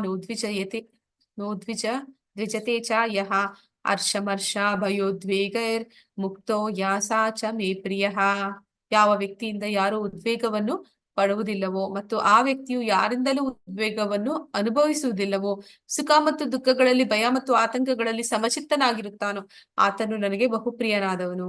ಅಂದ್ರೆ ಇಲ್ಲಿ ಭಗವಂತ ಹೇಳ್ತಾನೆ, ಇಲ್ಲಿ ಚಿತ್ರಕೇತುವಿಗೆ ಪಾರ್ವತಿ ಶಾಪವನ್ನ ಕೊಡ್ತಾಳೆ. ಅಂದ್ರೆ ಅವನು ಯಾರಿಗೂ ಕೂಡ ಉದ್ವೇಗವನ್ನ ಕೊಡೋದಿಲ್ಲ. ಭಕ್ತರಾದವರು ಬೇರೆಯವ್ರಿಗೆ ಉದ್ವೇಗ ಅಂದ್ರೆ ಅವರಲ್ಲಿ ಒಂದು ಆಂಗ್ಸೈಟಿನ ಕೊಡೋದಿಲ್ಲ. ಆದ್ರೆ ಅವ್ರಿಗೆ ಯಾರಾದ್ರೂ ಅಂತಹ ಒಂದು ಸಿಚುವೇಶನ್ ಅಲ್ಲಿ ಹಾಕಿದ್ರೆ, ಉದ್ವೇಗ ಪಡುವಂತಹ ಸ್ಥಿತಿಯಲ್ಲಿ ಅವ್ರನ್ನ ಹಾಕಿದ್ರೆ ಅವರು ಉದ್ವೇಗಕ್ಕೆ ಒಳಗಾಗೋದಿಲ್ಲ. ಅಂದ್ರೆ ಅವ್ರು ಹೇಳ್ತಾರೆ, ನಾವು ನರಕಕ್ಕೆ ಬೇಕಾದ್ರೂ ಹೋಗ್ತೀವಿ, ಆದ್ರೆ ಭಗವಂತನ ಭಕ್ತಿ ಸೇವೆ ಸಿಕ್ಕಿದ್ರೆ ಸಾಕು, ನರಕ ಆದ್ರೂ ಪರವಾಗಿಲ್ಲ, ಭಗವಂತನ ಒಂದು ನೆನಪು ನಮ್ಮಲ್ಲಿ ಇದ್ರೆ ಸಾಕು, ಎಲ್ಲಿಗೆ ಬೇಕಾದ್ರೂ ನಾವು ಹೋಗ್ತೀವಿ ಅಂತ ಅವರೊಂದು ಮನಸ್ಥಿತಿಯಲ್ಲಿ ಇರ್ತಾರೆ ಭಕ್ತರು ಅಂತ. ಮತ್ತೆ ಅವರು ಸುಖ ದುಃಖ ಭಯ ಮತ್ತು ಆತಂಕಗಳಲ್ಲಿ ಸಮಚಿತ್ತರಾಗಿರ್ತಾರೆ. ಸುಖ ಅಥವಾ ದುಃಖ ಎಂತದೇ ಬಂದ್ರು ಕೂಡ ಅವರು ಅದರಲ್ಲಿ ಒಂದು ಮಾನಸಿಕವಾಗಿ ಅವರ ಒಂದು ಮನಸ್ಸು ಅದು ಸಮತೋಲನದಲ್ಲಿ ಇರುತ್ತೆ. ಅಂತಹ ಒಂದು ಭಕ್ತರು, ಭಗವಂತ ಹೇಳ್ತಾ ಇದ್ದಾನೆ, ಅಂತಹ ಭಕ್ತರು ನನಗೆ ತುಂಬಾ ಪ್ರಿಯರಾದವರು ಅಂತ. ಈ ಚಿತ್ರದಲ್ಲಿರುವ ವ್ಯಕ್ತಿಯನ್ನು ಗುರುತಿಸಿ. ಹರೇ ಕೃಷ್ಣ. ಇಲ್ಲಿರುವಂತದ್ದು ಬಿಲ್ವ ಮಂಗಳ ಠಾಕೂರರು ಅಂತ. ಬಿಲ್ವ ಮಂಗಳ ಠಾಕೂರರು ಅವರು ಏನಾಗಿರ್ತಾರೆ ಅಂದ್ರೆ ಒಬ್ಬ ಬ್ರಾಹ್ಮಣ ಕುಟುಂಬದಲ್ಲಿ ಜನಿಸಿರ್ತಾರೆ. ಆದ್ರೆ ಅವರಿಗೆ ಒಂದು ವ್ಯಭಿಚಾರಿಯ ಜೊತೆ ಒಂದು ಸಂಪರ್ಕ ಇರುತ್ತೆ. ಒಂದು ದಿನ ಏನಾಗುತ್ತೆ ಅಂದ್ರೆ ಅವರ ತಂದೆ ಸಾವನ್ನಪ್ತಾರೆ. ಅವರ ಒಂದು ಅಂತ್ಯಕ್ರಿಯೆಗಳನ್ನೆಲ್ಲ ಮುಗಿಸಿ ಪ್ರತಿದಿನ ಅವರು ಆ ವ್ಯಭಿಚಾರಿಯನ್ನ ಅವರು ಸಂಪರ್ಕ ಮಾಡ್ತಾ ಇರ್ತಾರೆ. ಅವತ್ತು ಅವರು ಹೋಗೋದಿಕ್ಕೆ ಸಾಧ್ಯ ಆಗೋದಿಲ್ಲ. ತುಂಬಾ ರಾತ್ರಿ ಸಮಯ ಆಗಿರುತ್ತೆ, ಜೋರು ಮಳೆ ಆಗ್ತಿರುತ್ತೆ. ಆದ್ರೂ ಕೂಡ ಅವ್ರೇನ್ ಮಾಡ್ತಾರೆ, ಆ ಒಂದು ನದಿಯನ್ನ ದಾಟ್ತಾರೆ. ಆ ನದಿಯನ್ನ ದಾಟೋದಕ್ಕಾಗೋದಿಲ್ಲ, ರಭಸವಾಗಿ ಹರಿತಿರುತ್ತೆ. ಆದ ಕಾರಣ ಅಲ್ಲಿ ಒಂದು ಹೆಣ ಅದು ಹೋಗ್ತಾ ಇರುತ್ತೆ ಆ ನದಿಯಲ್ಲಿ. ಅದರ ಮೇಲೆ ಕುಳಿತು ಅವರು ಆ ನದಿಯನ್ನ ದಾಟುತ್ತಾರೆ. ನಂತರ ಅವರು ಒಂದು ಕಾಡನ್ನು ದಾಟಿ ಅವಳ ಮನೆಗೆ ಹೋಗ್ಬೇಕಾಗಿರುತ್ತೆ. ಆ ಕಾಡಿನಲ್ಲಿ ದಾಟಿ ಹೋಗಬೇಕಾದ್ರೆ ಒಂದು ಹಾವನ್ನ ಹಗ್ಗದ ಹಾಗೆ ಬಳಸಿ ಅವರು ಆ ಒಂದು ಕಾಡನ್ನು ದಾಟಿ ಅವರು ಹೋಗಿ ಅಲ್ಲಿಂದ ಒಂದು ವ್ಯಭಿಚಾರಿಯ ಒಂದು ಮನೆಯ ಬಾಗಿಲನ್ನ ತಟ್ಟುತ್ತಾರೆ. ಮಧ್ಯರಾತ್ರಿಯಲ್ಲಿ ಅವಳು ಬಾಗಿಲನ್ನ ತೆರೆದು ಆ ಒಂದು ಪರಿಸ್ಥಿತಿಯಲ್ಲಿ ಬಿಲ್ವಮಂಗಳ ಠಾಕೂರ್ ಇರುವುದನ್ನ ನೋಡಿ ಅವಳು ಹೇಳ್ತಾಳೆ. ಅಂದ್ರೆ ಅವಳಿಗೆ ಇವ್ರು ಹೇಳ್ತಾರೆ, ಎಲ್ಲ ಎಕ್ಸ್ಪ್ಲೇನ್ ಮಾಡ್ತಾರೆ, ಎಷ್ಟು ಕಷ್ಟಗಳನ್ನೆಲ್ಲ ಸಹಿಸ್ಕೊಂಡು ಅವ್ರು ಆ ಒಂದು ಅವಳನ್ನ ಭೇಟಿ ಮಾಡೋದಕ್ಕೆ ಬಂದಿದ್ದಾರೆ ಅಂತ ಹೇಳಿದಾಗ ಅವಳು ಹೇಳ್ತಾಳೆ, ಇಷ್ಟೆಲ್ಲ ಕಷ್ಟ ನೀನು ನನಗೋಸ್ಕರ ಪಡೋ ಬದಲು ಇದ್ರಲ್ಲಿ ಸ್ವಲ್ಪ ಕಷ್ಟನಾದ್ರೂ ನೀನು ಭಗವಂತನಿಗೋಸ್ಕರ ಪಟ್ಟಿದ್ರೆ ಇಷ್ಟೊತ್ತಿಗೆ ನಿನಗೆ ಭಗವಂತನೇ ಸಿಕ್ಬಿಡ್ತಿದ್ದ ಅಂತ ಒಂದು ಮಾತನ್ನ ಹೇಳ್ತಾಳೆ.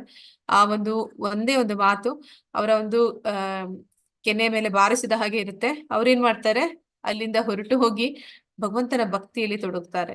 ಭಗವಂತನ ಭಕ್ತಿಯಲ್ಲಿ ತೊಡಗಿದಾಗ ಏನಾಗುತ್ತೆ, ಅಲ್ಲಿ ಒಂದು ಸತಿ ಏನಾಗುತ್ತೆ, ಮತ್ತೆ ಒಂದು ಹಿಂದಿನ ಸಂಸ್ಕಾರ ಅಂತ ಹೇಳ್ತಾರೆ. ಗಂಡ ಹೆಂಡತಿ ಇಬ್ರು ದೇವಸ್ಥಾನಕ್ಕೆ ಬಂದಿರ್ತಾರೆ. ಆ ಒಂದು ಹೆಂಗಸಿನ ಮೇಲೆ ಇವರಿಗೆ ಒಂದು ಆಕರ್ಷಣೆ ಆಗುತ್ತೆ.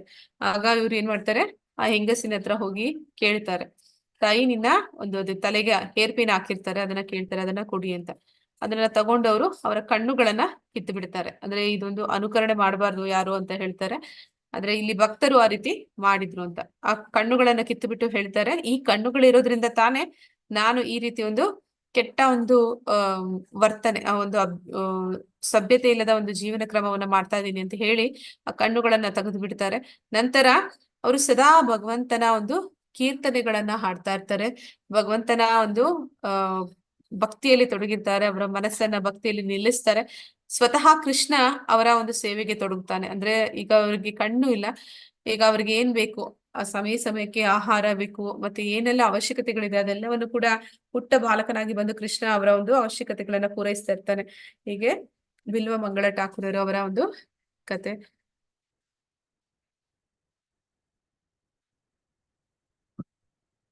ಅನಪೇಕ್ಷಃ ಶುಚಿರ್ದಕ್ಷ ಉದಾಸೀನೋ ಗತವ್ಯತಃ ಸರ್ವಾರಂಭ ಪರಿತ್ಯಾಗಿ ಯೋ ಮದ್ಭಕ್ತ ಸಮೇ ಪ್ರಿಯಃ.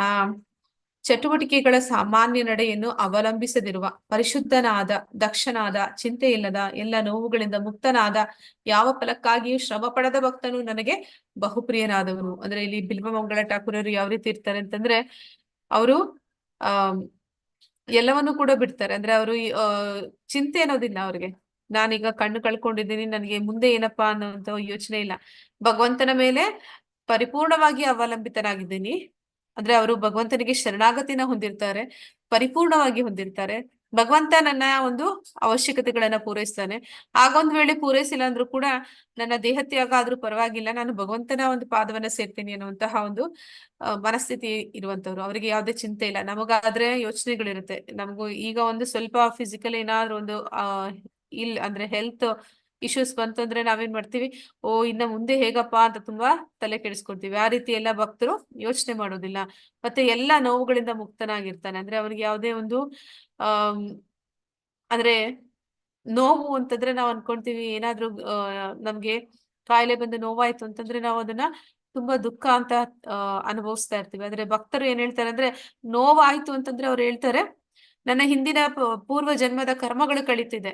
ಆ ನೋವು ನನ್ನ ಹಿಂದಿನ ಜನ್ಮದ ಒಂದು ಪಾಪ ಕರ್ಮಗಳು ಬರ್ಲಿ, ಇನ್ನಷ್ಟು ನೋವು ಬರ್ಲಿ, ನಮ್ಮ ಹಿಂದಿನ ಕರ್ಮಗಳು ಕಳೀಲಿ ಅಂತ ಹೇಳ್ತಾರೆ. ಹಾಗೆ ಯಾವ ಫಲಕ್ಕಾಗಿಯೂ ಶ್ರಮ ಪಡದ ಭಕ್ತನು, ಅಂದ್ರೆ ಅವನು ಏನೋ ಒಂದು ಪಡ್ಕೊಬೇಕು ಐಹಿಕವಾಗಿ ಅನ್ನೋದಕ್ಕಾಗಿ ಅವನು ಯಾವತ್ತು ಕೆಲಸಗಳನ್ನ ಶ್ರಮಪಟ್ಟು ಕೆಲಸವನ್ನು ಮಾಡೋದಿಲ್ಲ. ಅಂತಹ ಭಕ್ತ ನನಗೆ ತುಂಬಾ ಪ್ರಿಯನಾದವನು ಅಂತ ಇಲ್ಲಿ ಭಗವಂತ ಹೇಳ್ತಾ ಇದ್ದಾನೆ.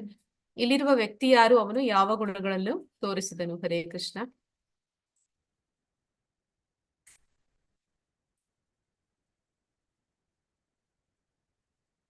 ನಿಮ್ಮೆಲ್ಲರಿಗೂ ಗೊತ್ತಿರುತ್ತೆ ಅನ್ಕೊಂಡೆ.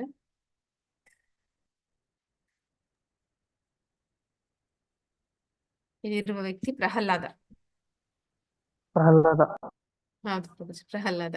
ಪ್ರಹ್ಲಾದ ಅವನ ಒಂದು ವಿಶೇಷತೆಗಳನ್ನ ಹೇಳ್ತಾ ಇದ್ದಾರೆ. ಯೋನಾ ಹೃಷ್ಯತಿ ನ ದ್ವೇಷ್ಟಿ ನ ಶೋಚತಿ ನ ಕಾಂಕ್ಷತಿ ಶುಭಾಶುಭ ಪರಿತ್ಯಾಗಿ ಭಕ್ತಿ ಮಾನ್ಯಾಸ ಮೇ ಪ್ರಿಯ.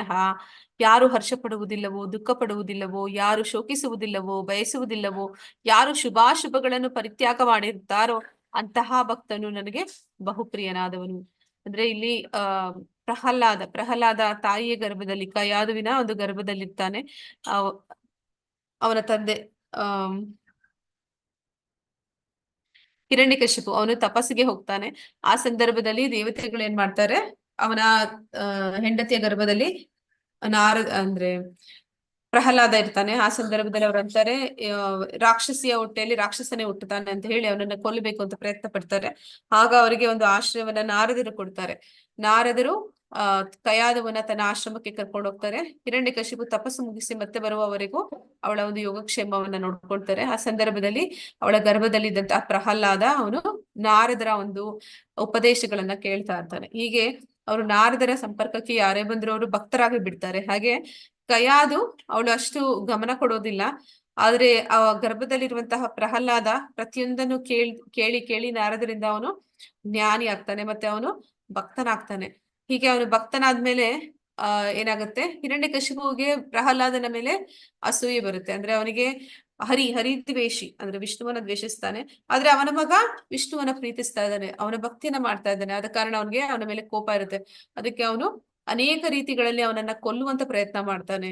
ಆನೆಯಿಂದ ತುಳಿಸುವಂತದ್ದು, ಬೆಟ್ಟದಿಂದ ಅವನನ್ನ ಪ್ರಪಾತಕ್ಕೆ ದೂಡುವಂತದ್ದು, ಅವನನ್ನ ಸಮುದ್ರಕ್ಕೆ ಎಸೆಯುವಂತದ್ದು, ಅವನ ಒಂದು ವಿಷಪೂರಿತ ಹಾವು ಚೇಳುಗಳಿಂದ ಅವನನ್ನ ಕಡಿಸುವಂತೆ ಮಾಡುವಂತದ್ದು, ಅವನನ್ನ ಬೆಂಕಿಯಲ್ಲಿ ಸುಡಲಿಕ್ಕೆ ಪ್ರಯತ್ನ ಪಡುವಂತದ್ದು, ಈ ಅನೇಕ ಪ್ರಯತ್ನಗಳನ್ನ ಮಾಡ್ತಾನೆ. ವಿಷವನ್ನ ಕುಡಿಸುವಂತದ್ದು, ಇದೆಲ್ಲ ಮಾಡ್ತಾನೆ. ಆದ್ರೆ ಪ್ರಹ್ಲಾದನನ್ನ ಅವನು ಕೊಲ್ಲೋದಕ್ಕೆ ಸಾಧ್ಯ ಆಗೋದಿಲ್ಲ. ಅಂದ್ರೆ ಪ್ರಹ್ಲಾದ ಏನ್ ಹೇಳ್ತಾ ಇರ್ತಾನೆ, ಅವ್ನು ಯಾವಾಗ್ಲೂ ಹೇಳ್ತಾ ಇರ್ತಾನೆ, ನನ್ನನ್ನ ಸಾಯಿಸ್ಬೇಕು ಅಂತ ಭಗವಂತನಿಗೆ ಇಚ್ಛೆ ಇದ್ರೆ ಯಾರು ನನ್ನನ್ನ ಕಾಪಾಡ್ಲಿಕ್ಕೆ ಸಾಧ್ಯ ಇಲ್ಲ. ಅದೇ ಸಮಯದಲ್ಲಿ ನನ್ನನ್ನ ಕಾಪಾಡ್ಬೇಕು ಅಂತ ಭಗವಂತ ನಿರ್ಧಾರ ಮಾಡ್ಬಿಟ್ರೆ ನನ್ನನ್ನು ಯಾರಿಂದಲೂ ಸಾಯಿಸೋದಕ್ಕೆ ಸಾಧ್ಯ ಇಲ್ಲ. ಈ ಒಂದು ದೃಢ ನಂಬಿಕೆ ಅವನಲ್ಲಿ ಸದಾ ಇರುತ್ತೆ. ಆದ ಕಾರಣ ಅವನು ಯಾವ ರೀತಿ ಮನಸ್ಥಿತಿಯನ್ನು ಹೊಂದಿರ್ತಾನೆ, ಯಾವತ್ತೂ ಹರ್ಷ ಪಡೋದಿಲ್ಲ. ಅಂದ್ರೆ ಅವರು ನಾನು ಯಾವ್ದೋ ಒಂದು ಸಣ್ಣ ಪುಟ್ಟ ವಿಷಯಗಳಲ್ಲಿ ನಾವು ಏನನ್ನಾದ್ರೂ ಸಾಧಿಸಿದ್ವಿ ಅಂದ್ರೆ ತುಂಬಾ ಸಂತೋಷ ಪಡ್ತೀವಿ, ಆ ರೀತಿ ಇರೋದಿಲ್ಲ. ಮತ್ತೆ ಯಾವುದೇ ಒಂದು ದುಃಖಕರವಾದ ವಿಷಯ ನಡೆದಾಗ ಅವರು ಆ ದುಃಖನೂ ಪಡೋದಿಲ್ಲ. ಇಲ್ಲಿ ಅವರು ಸಮಚಿತ್ತತೆಯನ್ನ ತೋರಿಸ್ತಾ ಇದ್ದಾರೆ. ಮತ್ತೆ ಯಾರು ಶೋಕಿಸುವುದಿಲ್ಲ, ಬಯಸುವುದಿಲ್ಲ, ನನಗೆ ಇದು ಬೇಕು ಅದು ಬೇಕು ಅಂತ ಅನ್ಕೊಳ್ಳೋದಿಲ್ಲ. ಅಥವಾ ನನಗೆ ಸಿಕ್ಲಿಲ್ಲ ಅಂತಂದಾಗ ಅವರು ದುಃಖನೂ ಪಡೋದಿಲ್ಲ. ಯಾರು ಶುಭಾಶುಭಗಳನ್ನು ಪರಿತ್ಯಾಗ ಮಾಡುತ್ತಾರೆ, ಅಂದ್ರೆ ಅವರಿಗೆ ಶುಭವಾದದ್ದು ಅಶುಭವಾದದ್ದು ಯಾವುದು ಕೂಡ ಅವರಿಗೆ ಮಹತ್ವವಾದದ್ದಲ್ಲ ಭಗವಂತನ ಭಕ್ತಿಯ ಮುಂದೆ ಅಂತ. ಅಂತಹ ಒಂದು ಭಕ್ತ ನನಗೆ ತುಂಬಾ ಪ್ರಿಯನಾದವನು ಅಂತ ಇಲ್ಲಿ ಭಗವಂತ ಹೇಳ್ತಾ ಇದ್ದಾನೆ. ಈ ಚಿತ್ರದಲ್ಲಿರುವ ವ್ಯಕ್ತಿಯನ್ನು ಗುರುತಿಸಿ ಮತ್ತು ಅವನು ತೋರಿದ ಗುಣಗಳನ್ನು ಹೆಸರಿಸಿ. ಹರೇ ಕೃಷ್ಣ. ಯಾರಾದ್ರೂ ಹೇಳ್ತೀರಾ?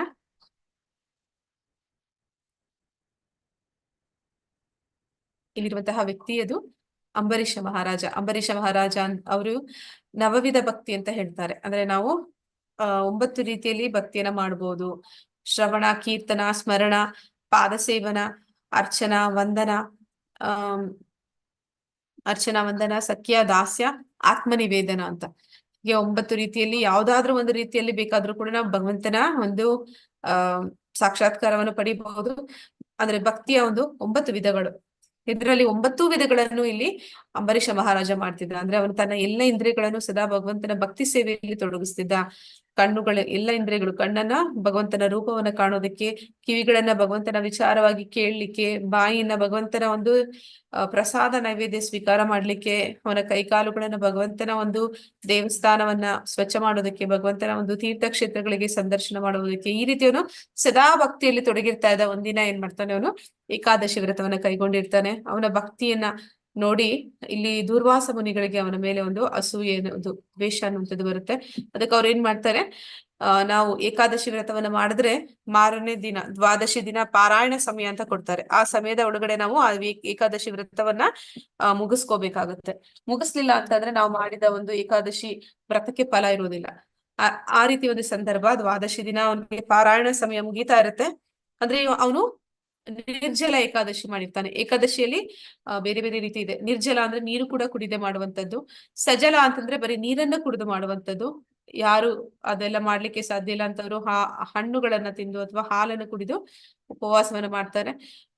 ತೀರಾ ರೋಗಿಗಳು ಇದ್ರು ಅಂದ್ರೆ ಅವರು ಆ ವ್ರತವನ್ನ ಮಾಡೋದಕ್ಕೆ ಕೆಲವೊಂದು ಎಕ್ಸೆಪ್ಷನ್ಸ್ ಇರುತ್ತೆ. ಅಂದ್ರೆ ಈ ಕಡಲೆಯನ್ನ ತಿನ್ನುವಂಥದ್ದು, ಗೆಣಸನ್ನ ತಿನ್ನುವಂಥದ್ದು, ಅಂತಹ ಒಂದು ಆಹಾರವನ್ನ ಸೇವಿಸಿ ಅವರು ವ್ರತವನ್ನ ಮುಂದುವರಿಸ್ತಾರೆ. ಇಲ್ಲಿ ಉಪವಾಸ ಅಂತಂದ್ರೆ ಮುಖ್ಯವಾಗಿ ಏನು ಅಂತಂದ್ರೆ ಉಪವಾಸ. ಉಪ ಅಂತಂದ್ರೆ ಹತ್ತಿರ, ವಾಸ ಯಾರಿಗೆ ಹತ್ತಿರ, ಕೃಷ್ಣನಿಗೆ ಹತ್ತಿರ. ಅಂದ್ರೆ ನಮ್ಮ ಎಲ್ಲ ಒಂದು ವೈಯಕ್ತಿಕ ಒಂದು ಕಾರ್ಯಗಳು ಏನೆಲ್ಲ ಇದೆ, ಆ ಒಂದು ಪ್ರತಿದಿನ ನಾವು ನಮಗಾಗಿ ಅಡಿಗೆ ಮಾಡ್ಕೊಳ್ಳುವಂಥದ್ದು, ಊಟ ಮಾಡುವಂಥದ್ದು, ಆ ಸಮಯವನ್ನೆಲ್ಲ ನಿಲ್ಲಿಸಿ ಆ ಸಮಯದಲ್ಲೂ ಕೂಡ ಭಗವಂತನ ಒಂದು ಭಕ್ತಿ ಕಾರ್ಯದಲ್ಲಿ ತೊಡಗುವಂಥದ್ದು, ಹೆಚ್ಚು ಹೆಚ್ಚು ಜಪವನ್ನು ಮಾಡುವಂಥದ್ದು, ಹೆಚ್ಚು ಭಗವಂತನ ವಿಚಾರವಾಗಿ ಕೇಳುವಂಥದ್ದು, ಹೇಳುವಂಥದ್ದು ಅಥವಾ ಓದುವಂಥದ್ದು, ಈ ರೀತಿ ಭಕ್ತಿಯಲ್ಲಿ ತೊಡಗುವಂಥದ್ದು, ಇಂತಹ ಕೆಲಸಗಳನ್ನ ಉಪವಾಸದ ದಿನ ಮಾಡ್ತಾರೆ. ಇಲ್ಲಿ ಅವನು ಅಂತಹ ಒಂದು ವ್ರತವನ್ನ ಮಾಡಿದ್ದಾನೆ. ದ್ವಾದಶಿ ಪಾರಾಯಣದ ಸಮಯದಲ್ಲಿ ಅವನು ನಿರ್ಜಲ ಮಾಡಿದ ಕಾರಣ ಒಂದು ಸ್ವಲ್ಪ ನೀರು ಕುಡಿದ್ರು ಕೂಡ ಆ ವ್ರತ ಮುಗಿಯುತ್ತೆ. ಆದ ಕಾರಣ ಅವನು ಅವರ ಒಂದು ಅರಮನೆಗೆ ಅಲ್ಲಿ ದುರ್ವಾಸ ಮುನಿಗಳು ಅತಿಥಿಯಾಗಿ ಬಂದಿದ್ದಾರೆ. ಅವ್ರೇನ್ ಮಾಡ್ತಾರೆ, ಸಂಧ್ಯಾ ವಂದನೆ ಮುಗಿಸಿ ಬರ್ತೀನಿ ಅಂತ ಹೇಳಿ ಹೋಗ್ತಾರೆ. ಬೇಕು ಅಂತಲೇ ಆ ಪಾರಾಯಣ ಸಮಯ ಆಗುವವರೆಗೂ ಅವರು ಬರ್ದೆಯಲ್ಲಿ ನಿಂತಿರ್ತಾರೆ. ಯಾಕೆಂದ್ರೆ ಇಲ್ಲಿ ಅವನ ವ್ರತಭಂಗ ಮಾಡ್ಬೇಕು ಅಂತ ಹೇಳಿ. ಆದ್ರೆ ಇಲ್ಲಿ ಅವನೇನ್ ಮಾಡ್ತಾನೆ, ಅಂಬರೀಷ ಮಹಾರಾಜ ಒಂದು ಹನಿ ನೀರನ್ನ ಕುಡಿತಾನೆ ಆ ಪಾರಾಯಣ ಸಮಯ ಮುಗಿಯೋದಕ್ಕೂ ಮೊದಲು. ಅದನ್ನ ತಿಳ್ಕೊಂಡಂತಹ ದುರ್ವಾಸ ಮುನಿಗಳು ಬಂದು ಏನಂತಾರೆ, ನೀನು ಅತಿಥಿಗೆ ಅವಮಾನ ಮಾಡಿದ್ಯಾ, ಅತಿಥಿಗೆ ಬರುವುದಕ್ಕೂ ಮೊದಲು ನೀನು ನೀರನ್ನ ಸೇವನೆ ಮಾಡಿದ್ಯಾ ಅಂತ ಹೇಳಿ ಅಲ್ಲಿ ಒಂದು ರಾಕ್ಷಸನನ್ನ ಸೃಷ್ಟಿ ಮಾಡಿ ಅಂಬರೀಷ ಮಹಾರಾಜನನ್ನ ಕೊಲ್ಲೋದಕ್ಕೆ ಆದೇಶ ಕೊಡ್ತಾನೆ. ಆಗ ಏನಾಗುತ್ತೆ, ಅಂಬರೀಷ ಮಹಾರಾಜರು ಅವರು ವಿಚಲಿತರಾಗೋದಿಲ್ಲ. ಅವರು ಯಾವುದೇ ರೀತಿ ವಿಚಲಿತರಾಗೋದಿಲ್ಲ. ಅವರು ಹಾಗೆಯೇ ಶಾಂತ ಮನಸ್ಥಿತಿಯಲ್ಲಿ ನಿಂತಿದ್ದಾರೆ.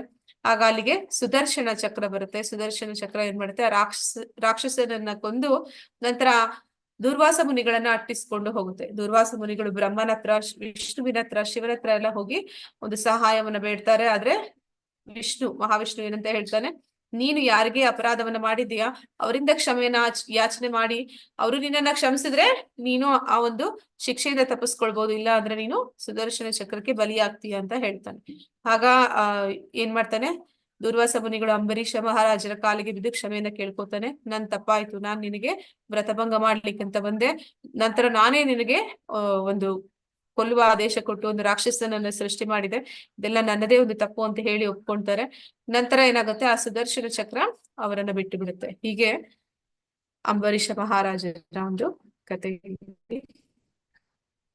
ಸಮಾಶುತ್ರೌ ಚ ಮಿತ್ರೇ ಚ ತಥಾ ಮಾನ ಅಪಮಾನಯೋ ಶೀತೋಷ್ಣ ಸುಖ ದುಃಖೇಷು ಸಮಾಸಂಗಾ ವಿವರ್ಜಿತಃ ತುಲ್ಯ ನಿಂದಾ ಸ್ತುತಿರ್ಮೌನಿ ಸಂತುಷ್ಟೋ ಯೇನ ಕೇನಚಿತ್ ಅನಿಕೇತಃ ಸ್ಥಿರಮತಿರ್ ಭಕ್ತಿ ಮಾನ್ವೇ ಪ್ರಿಯೋ ನರಃ. ಇಲ್ಲಿ ಮಿತ್ರ ಶತ್ರುಗಳ ವಿಷಯದಲ್ಲಿ ಒಂದೇ ರೀತಿ ಇರುವವನು. ಅಂದ್ರೆ ಯಾರು ಭಕ್ತನಿರ್ತಾರೆ ಅವನು ಯಾವುದೇ ಒಂದು ವ್ಯತ್ಯಾಸವನ್ನ ಮಾಡೋದಿಲ್ಲ. ಅವನು ಮಿತ್ರರನ್ನ ಶತ್ರುಗಳನ್ನ ಒಂದೇ ರೀತಿ ಕಾಡ್ತಾನೆ. ಮಾನ ಅಪಮಾನಗಳು ಅಂದ್ರೆ ಇಲ್ಲಿ ದುರ್ವಾಸ ಮುನಿಗಳು ಅಂಬರೀಷ ಮಹಾರಾಜನಿಗೆ ಅಪಮಾನ ಮಾಡ್ಲಿಕ್ಕೆ ಅಂತಲೇ ಬಂದಿರ್ತಾರೆ. ಆದ್ರೆ ಯಾರು ಭಕ್ತರಿರ್ತಾರೆ ಅವರು ಮಾನ ಅಪಮಾನಗಳಲ್ಲಿ ಮತ್ತೆ ಕೀರ್ತಿ ಅಪಕೀರ್ತಿಗಳಲ್ಲಿ ಶೀತೋಷ್ಣಗಳಲ್ಲಿ ಅವರು ಸಮಚಿತ್ತತೆನ ಹೊಂದಿರ್ತಾರೆ. ಮತ್ತೆ ಕಲ್ಮಶವನ್ನು ಉಂಟು ಮಾಡುವ ಎಲ್ಲ ಸಹವಾಸಗಳಿಂದ ಮುಕ್ತರು. ಅಂದ್ರೆ ಯಾವ್ದೆಲ್ಲ ನಿಷಿದ್ಧ ಅಂತ ಹೇಳ್ತಾರೆ ಅದನ್ನೇ ಯಾವ್ದನ್ನು ಅವರು ಮಾಡುದಿಲ್ಲ. ಮತ್ತೆ ಸದಾ ಮೌನಿ ಅಂದ್ರೆ ಅವನು ಹೆಚ್ಚು ಮಾತನಾಡೋದಿಲ್ಲ ಅಂದ್ರೆ ಭಗವಂತನ ಕುರಿತು ಮಾತನಾಡ್ತಾನೆ. ಪ್ರಜಲ್ಪ ಅಂತಂದ್ರೆ ಲೌಕಿಕ ವಿಷಯಗಳಲ್ಲಿ ಅವನು ಹೆಚ್ಚು ಮಾತನಾಡೋದಿಲ್ಲ. ಮತ್ತೆ ಅಲ್ಪ ತೃಪ್ತ ಅಂದ್ರೆ ಅವನಿಗೆ ಏನ್ ಸಿಕ್ಕಿದೆ ಅದರಲ್ಲಿ ಅವನು ತೃಪ್ತಿಯನ್ನ ಹೊಂದುತ್ತಾನೆ. ವಾಸಸ್ಥಳದಲ್ಲಿ ಆಸಕ್ತಿ ಇಲ್ಲದವನು. ಅಂದ್ರೆ ಅವನು ಇದು ನನ್ನ ಮನೆ, ಇದು ನನ್ನ ಜಾಗ, ನಾನು ಈ ಊರಿಗೆ ಸೇರಿದವನು, ಈ ದೇಶಕ್ಕೆ ಸೇರಿದವನು, ನಾನು ಸದಾ ಇಲ್ಲೇ ಇರ್ತೀನಿ, ಆ ರೀತಿಯವನು ಒಂದು ಸ್ಥಳಕ್ಕೆ ಅಂಟಿಕೊಂಡವನು ಅಲ್ಲ. ಮತ್ತೆ ಸ್ಥಿರಮತಿಯು, ಭಕ್ತಿ ಸೇವೆಯಲ್ಲಿ ನಿರತನೂ ಆದವನು ನನಗೆ ಬಹುಪ್ರಿಯನಾದವನು. ಸ್ಥಿರಮತಿ ಅಂದ್ರೆ ಭಕ್ತಿ ಸೇವೆಯಲ್ಲಿ ಅವನು ಮನಸ್ಸು ಅದು ಸ್ಥಿರವಾಗಿ ಇರುತ್ತೆ, ದೃಢ ಚಿತ್ತವನ್ನ ಹೊಂದಿರ್ತಾನೆ, ಅಂತವನು ನನಗೆ ತುಂಬಾ ಪ್ರಿಯನಾದವನು ಅಂತೇಳಿ ಕೃಷ್ಣ ಹೇಳ್ತಾ ಇದ್ದಾನೆ. ಏತು ಧರ್ಮ್ಯಾಮೃತಂ ಇದಂ ಯಥೋಕ್ತಂ ಪರಿಪಾಸತೆ ಶ್ರದ್ಧಾದಾನ ಮತ್ಪರಮ ಭಕ್ತಾಸ್ತಿ ಅತೀವ ಮೇ ಪ್ರಿಯ. ಯಾರು ಭಕ್ತಿ ಸೇವೆಯ ಈ ಅಮೃತ ಮಾರ್ಗವನ್ನು ಹಿಡಿದು ಶ್ರದ್ಧೆಯಿಂದ ನನ್ನನ್ನೇ ಪರಮ ಗುರಿಯನ್ನಾಗಿ ಮಾಡಿಕೊಳ್ಳುತ್ತಾರೋ ಅವರು ನನಗೆ ಬಹು ಪ್ರಿಯರು. ಅಂದ್ರೆ ಭಗವಂತ ಹೇಳ್ತಾ ಇದ್ದಾನೆ, ಈ ರೀತಿ ಯಾರು ಭಕ್ತಿ ಮಾರ್ಗದಲ್ಲಿ ತೊಡಗಿರ್ತಾರೆ ಅವರು ಸದಾ ಭಗವಂತನಿಗೆ ಆ ಭಕ್ತಿಯಲ್ಲಿ ಸದಾ ಅವರ ಜೀವನವನ್ನ ಅಂದ್ರೆ ತನು ಮನ ಧನಗಳನ್ನ ಭಗವಂತನ ಒಂದು ಸೇವೆಯಲ್ಲಿ ತೊಡಗಿಸಿರ್ತಾರೆ, ಅಂತವ್ರು ನನಗೆ ತುಂಬಾ ಪ್ರಿಯರಾದವರು ಅಂತ ಹೇಳಿ ಹೇಳ್ತಾ ಇದ್ದಾನೆ. ಹರೇ ಕೃಷ್ಣ. ಈ ವ್ಯಕ್ತಿ ಯಾರು ಅಂತ ಕೇಳ್ತಾ ಇದ್ದಾರೆ, ಅವನ ಗುಣಗಳನ್ನು, ಅವನು ಯಾವ ಗುಣಗಳನ್ನು ತೋರಿಸಿದ್ದಾನೆ. ಹರೇ ಕೃಷ್ಣ.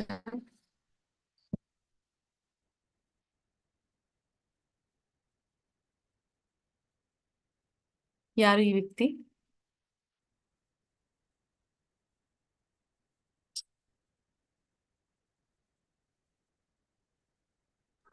ಮಾತಾಜಿ ಸುಧಾಮ.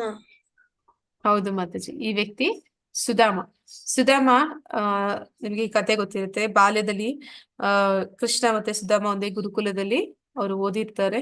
ಆ ಸಂದರ್ಭದಲ್ಲಿ ಇಬ್ರು ಗೆಳೆಯರಾಗಿರ್ತಾರೆ. ಆಮೇಲೆ ಅವರು ಮುಂದೆ ದೊಡ್ಡವರಾದ್ಮೇಲೆ ಸುಧಾಮ ಬ್ರಾಹ್ಮಣನಾಗ್ತಾನೆ, ಕೃಷ್ಣ ಅವನು ರಾಜನಾಗ್ತಾನೆ.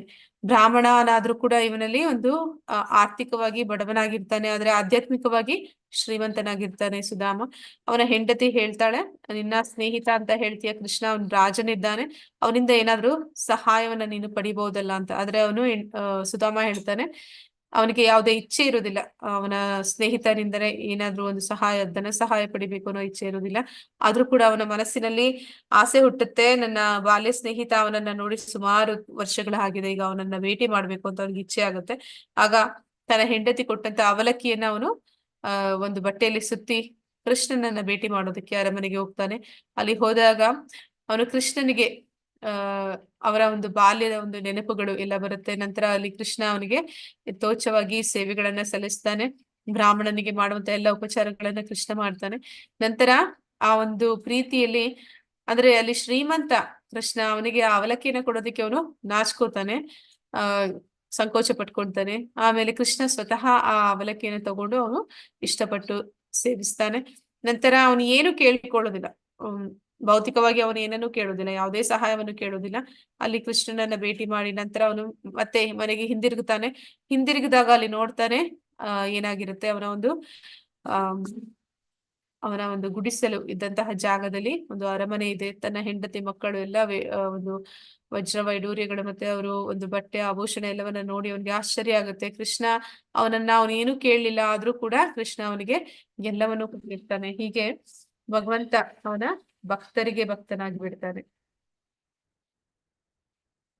ಈ ಅಧ್ಯಾಯದಲ್ಲಿ ಏನೆಲ್ಲ ತಿಳ್ಕೊಂಡ್ವಿ ಅಂದ್ರೆ, ಅರ್ಜುನ ಮೊದಲಿಗೆ ಪ್ರಶ್ನೆ ಮಾಡ್ತಾನೆ, ಸಾಕಾರವಾದಿ ಅಥವಾ ನಿರಾಕಾರವಾದಿ, ಭಗವಂತನನ್ನ ವ್ಯಕ್ತಿ ರೂಪದಲ್ಲಿ ಆರಾಧನೆ ಮಾಡುವುದು ಉತ್ತಮನೋ ಶಕ್ತಿ ರೂಪದಲ್ಲಿ ಆರಾಧನೆ ಮಾಡುವುದು ಉತ್ತಮನೋ? ಹರೇ ಕೃಷ್ಣ. ಯಾರಾದ್ರೂ ಹೇಳ್ತೀರಾ? ಈಗ ನೀವು ಇಷ್ಟೊಂದು ಕತೆ ಕೇಳಿದ್ರಿ, ಅವರ ಭಕ್ತರ ವಿಷಯಗಳನ್ನ ಕೇಳಿದ್ರಿ, ಭಕ್ತಿ ಅಂದ್ರೆ ಯಾವ ರೀತಿ ಇರುತ್ತೆ ಅಂತ ನೋಡಿದ್ರಿ, ಭಗವಂತ ಭಕ್ತರ ಜೊತೆ ಯಾವ ರೀತಿ ಒಂದು ಪ್ರೀತಿ ವಿನಿಮಯ ಇಟ್ಕೊಂತಾನೆ ಸುಧಾಮನ ಕಥೆಯಲ್ಲಿ ನೋಡಿದ್ರಿ. ಹೀಗಿರ್ಬೇಕಾದ್ರೆ ನಾವು ಭಗವಂತನ ಆರಾಧನೆ ಮಾಡುವಾಗ ವ್ಯಕ್ತಿ ರೂಪದಲ್ಲಿ ಮಾಡುವುದು ಉತ್ತಮನೋ ಅಥವಾ ಅವನನ್ನ ಒಂದು ಶಕ್ತಿಯಿಂದ ಆರಾಧನೆ ಮಾಡುವುದು ಉತ್ತಮನೋ? ಹರೇ ಕೃಷ್ಣ.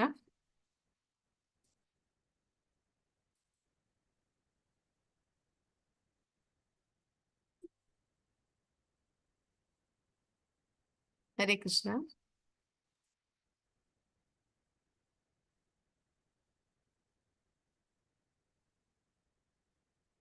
ವ್ಯಕ್ತಿಯ ರೂಪದಲ್ಲಿ ನಾವು ಅವನನ್ನ ಆರಾಧನೆ ಮಾಡೋದ್ರಿಂದ ಸುಧಾಮನಿಗೆ ಸಿಕ್ಕಂತಹ ಒಂದು ಸೌಭಾಗ್ಯ ನಮಗೂ ಸಿಗುತ್ತೆ, ಬಿಲ್ವ ಮಂಗಳ ಠಾಕೂರರಿಗೆ ಸಿಕ್ಕಂತಹ ಸೌಭಾಗ್ಯ ನಮಗೂ ಸಿಗುತ್ತೆ.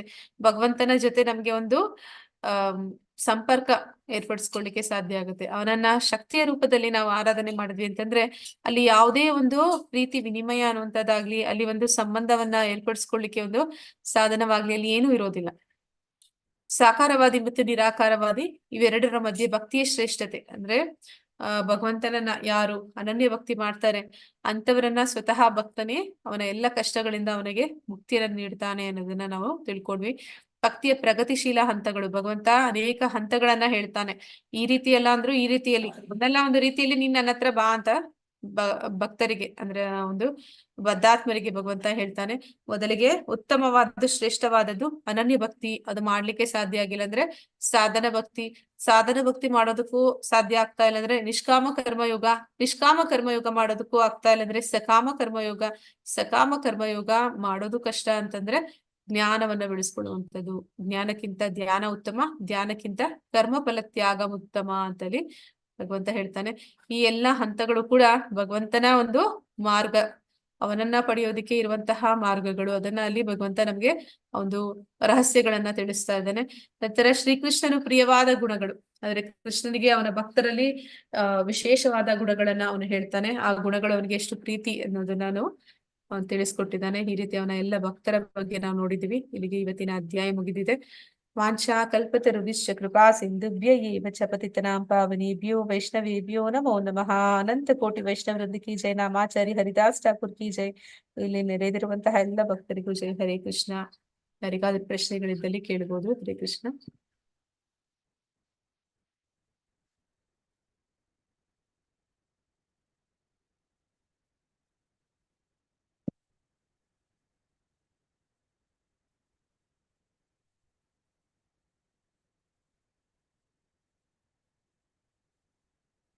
ಹರೇ ಕೃಷ್ಣ.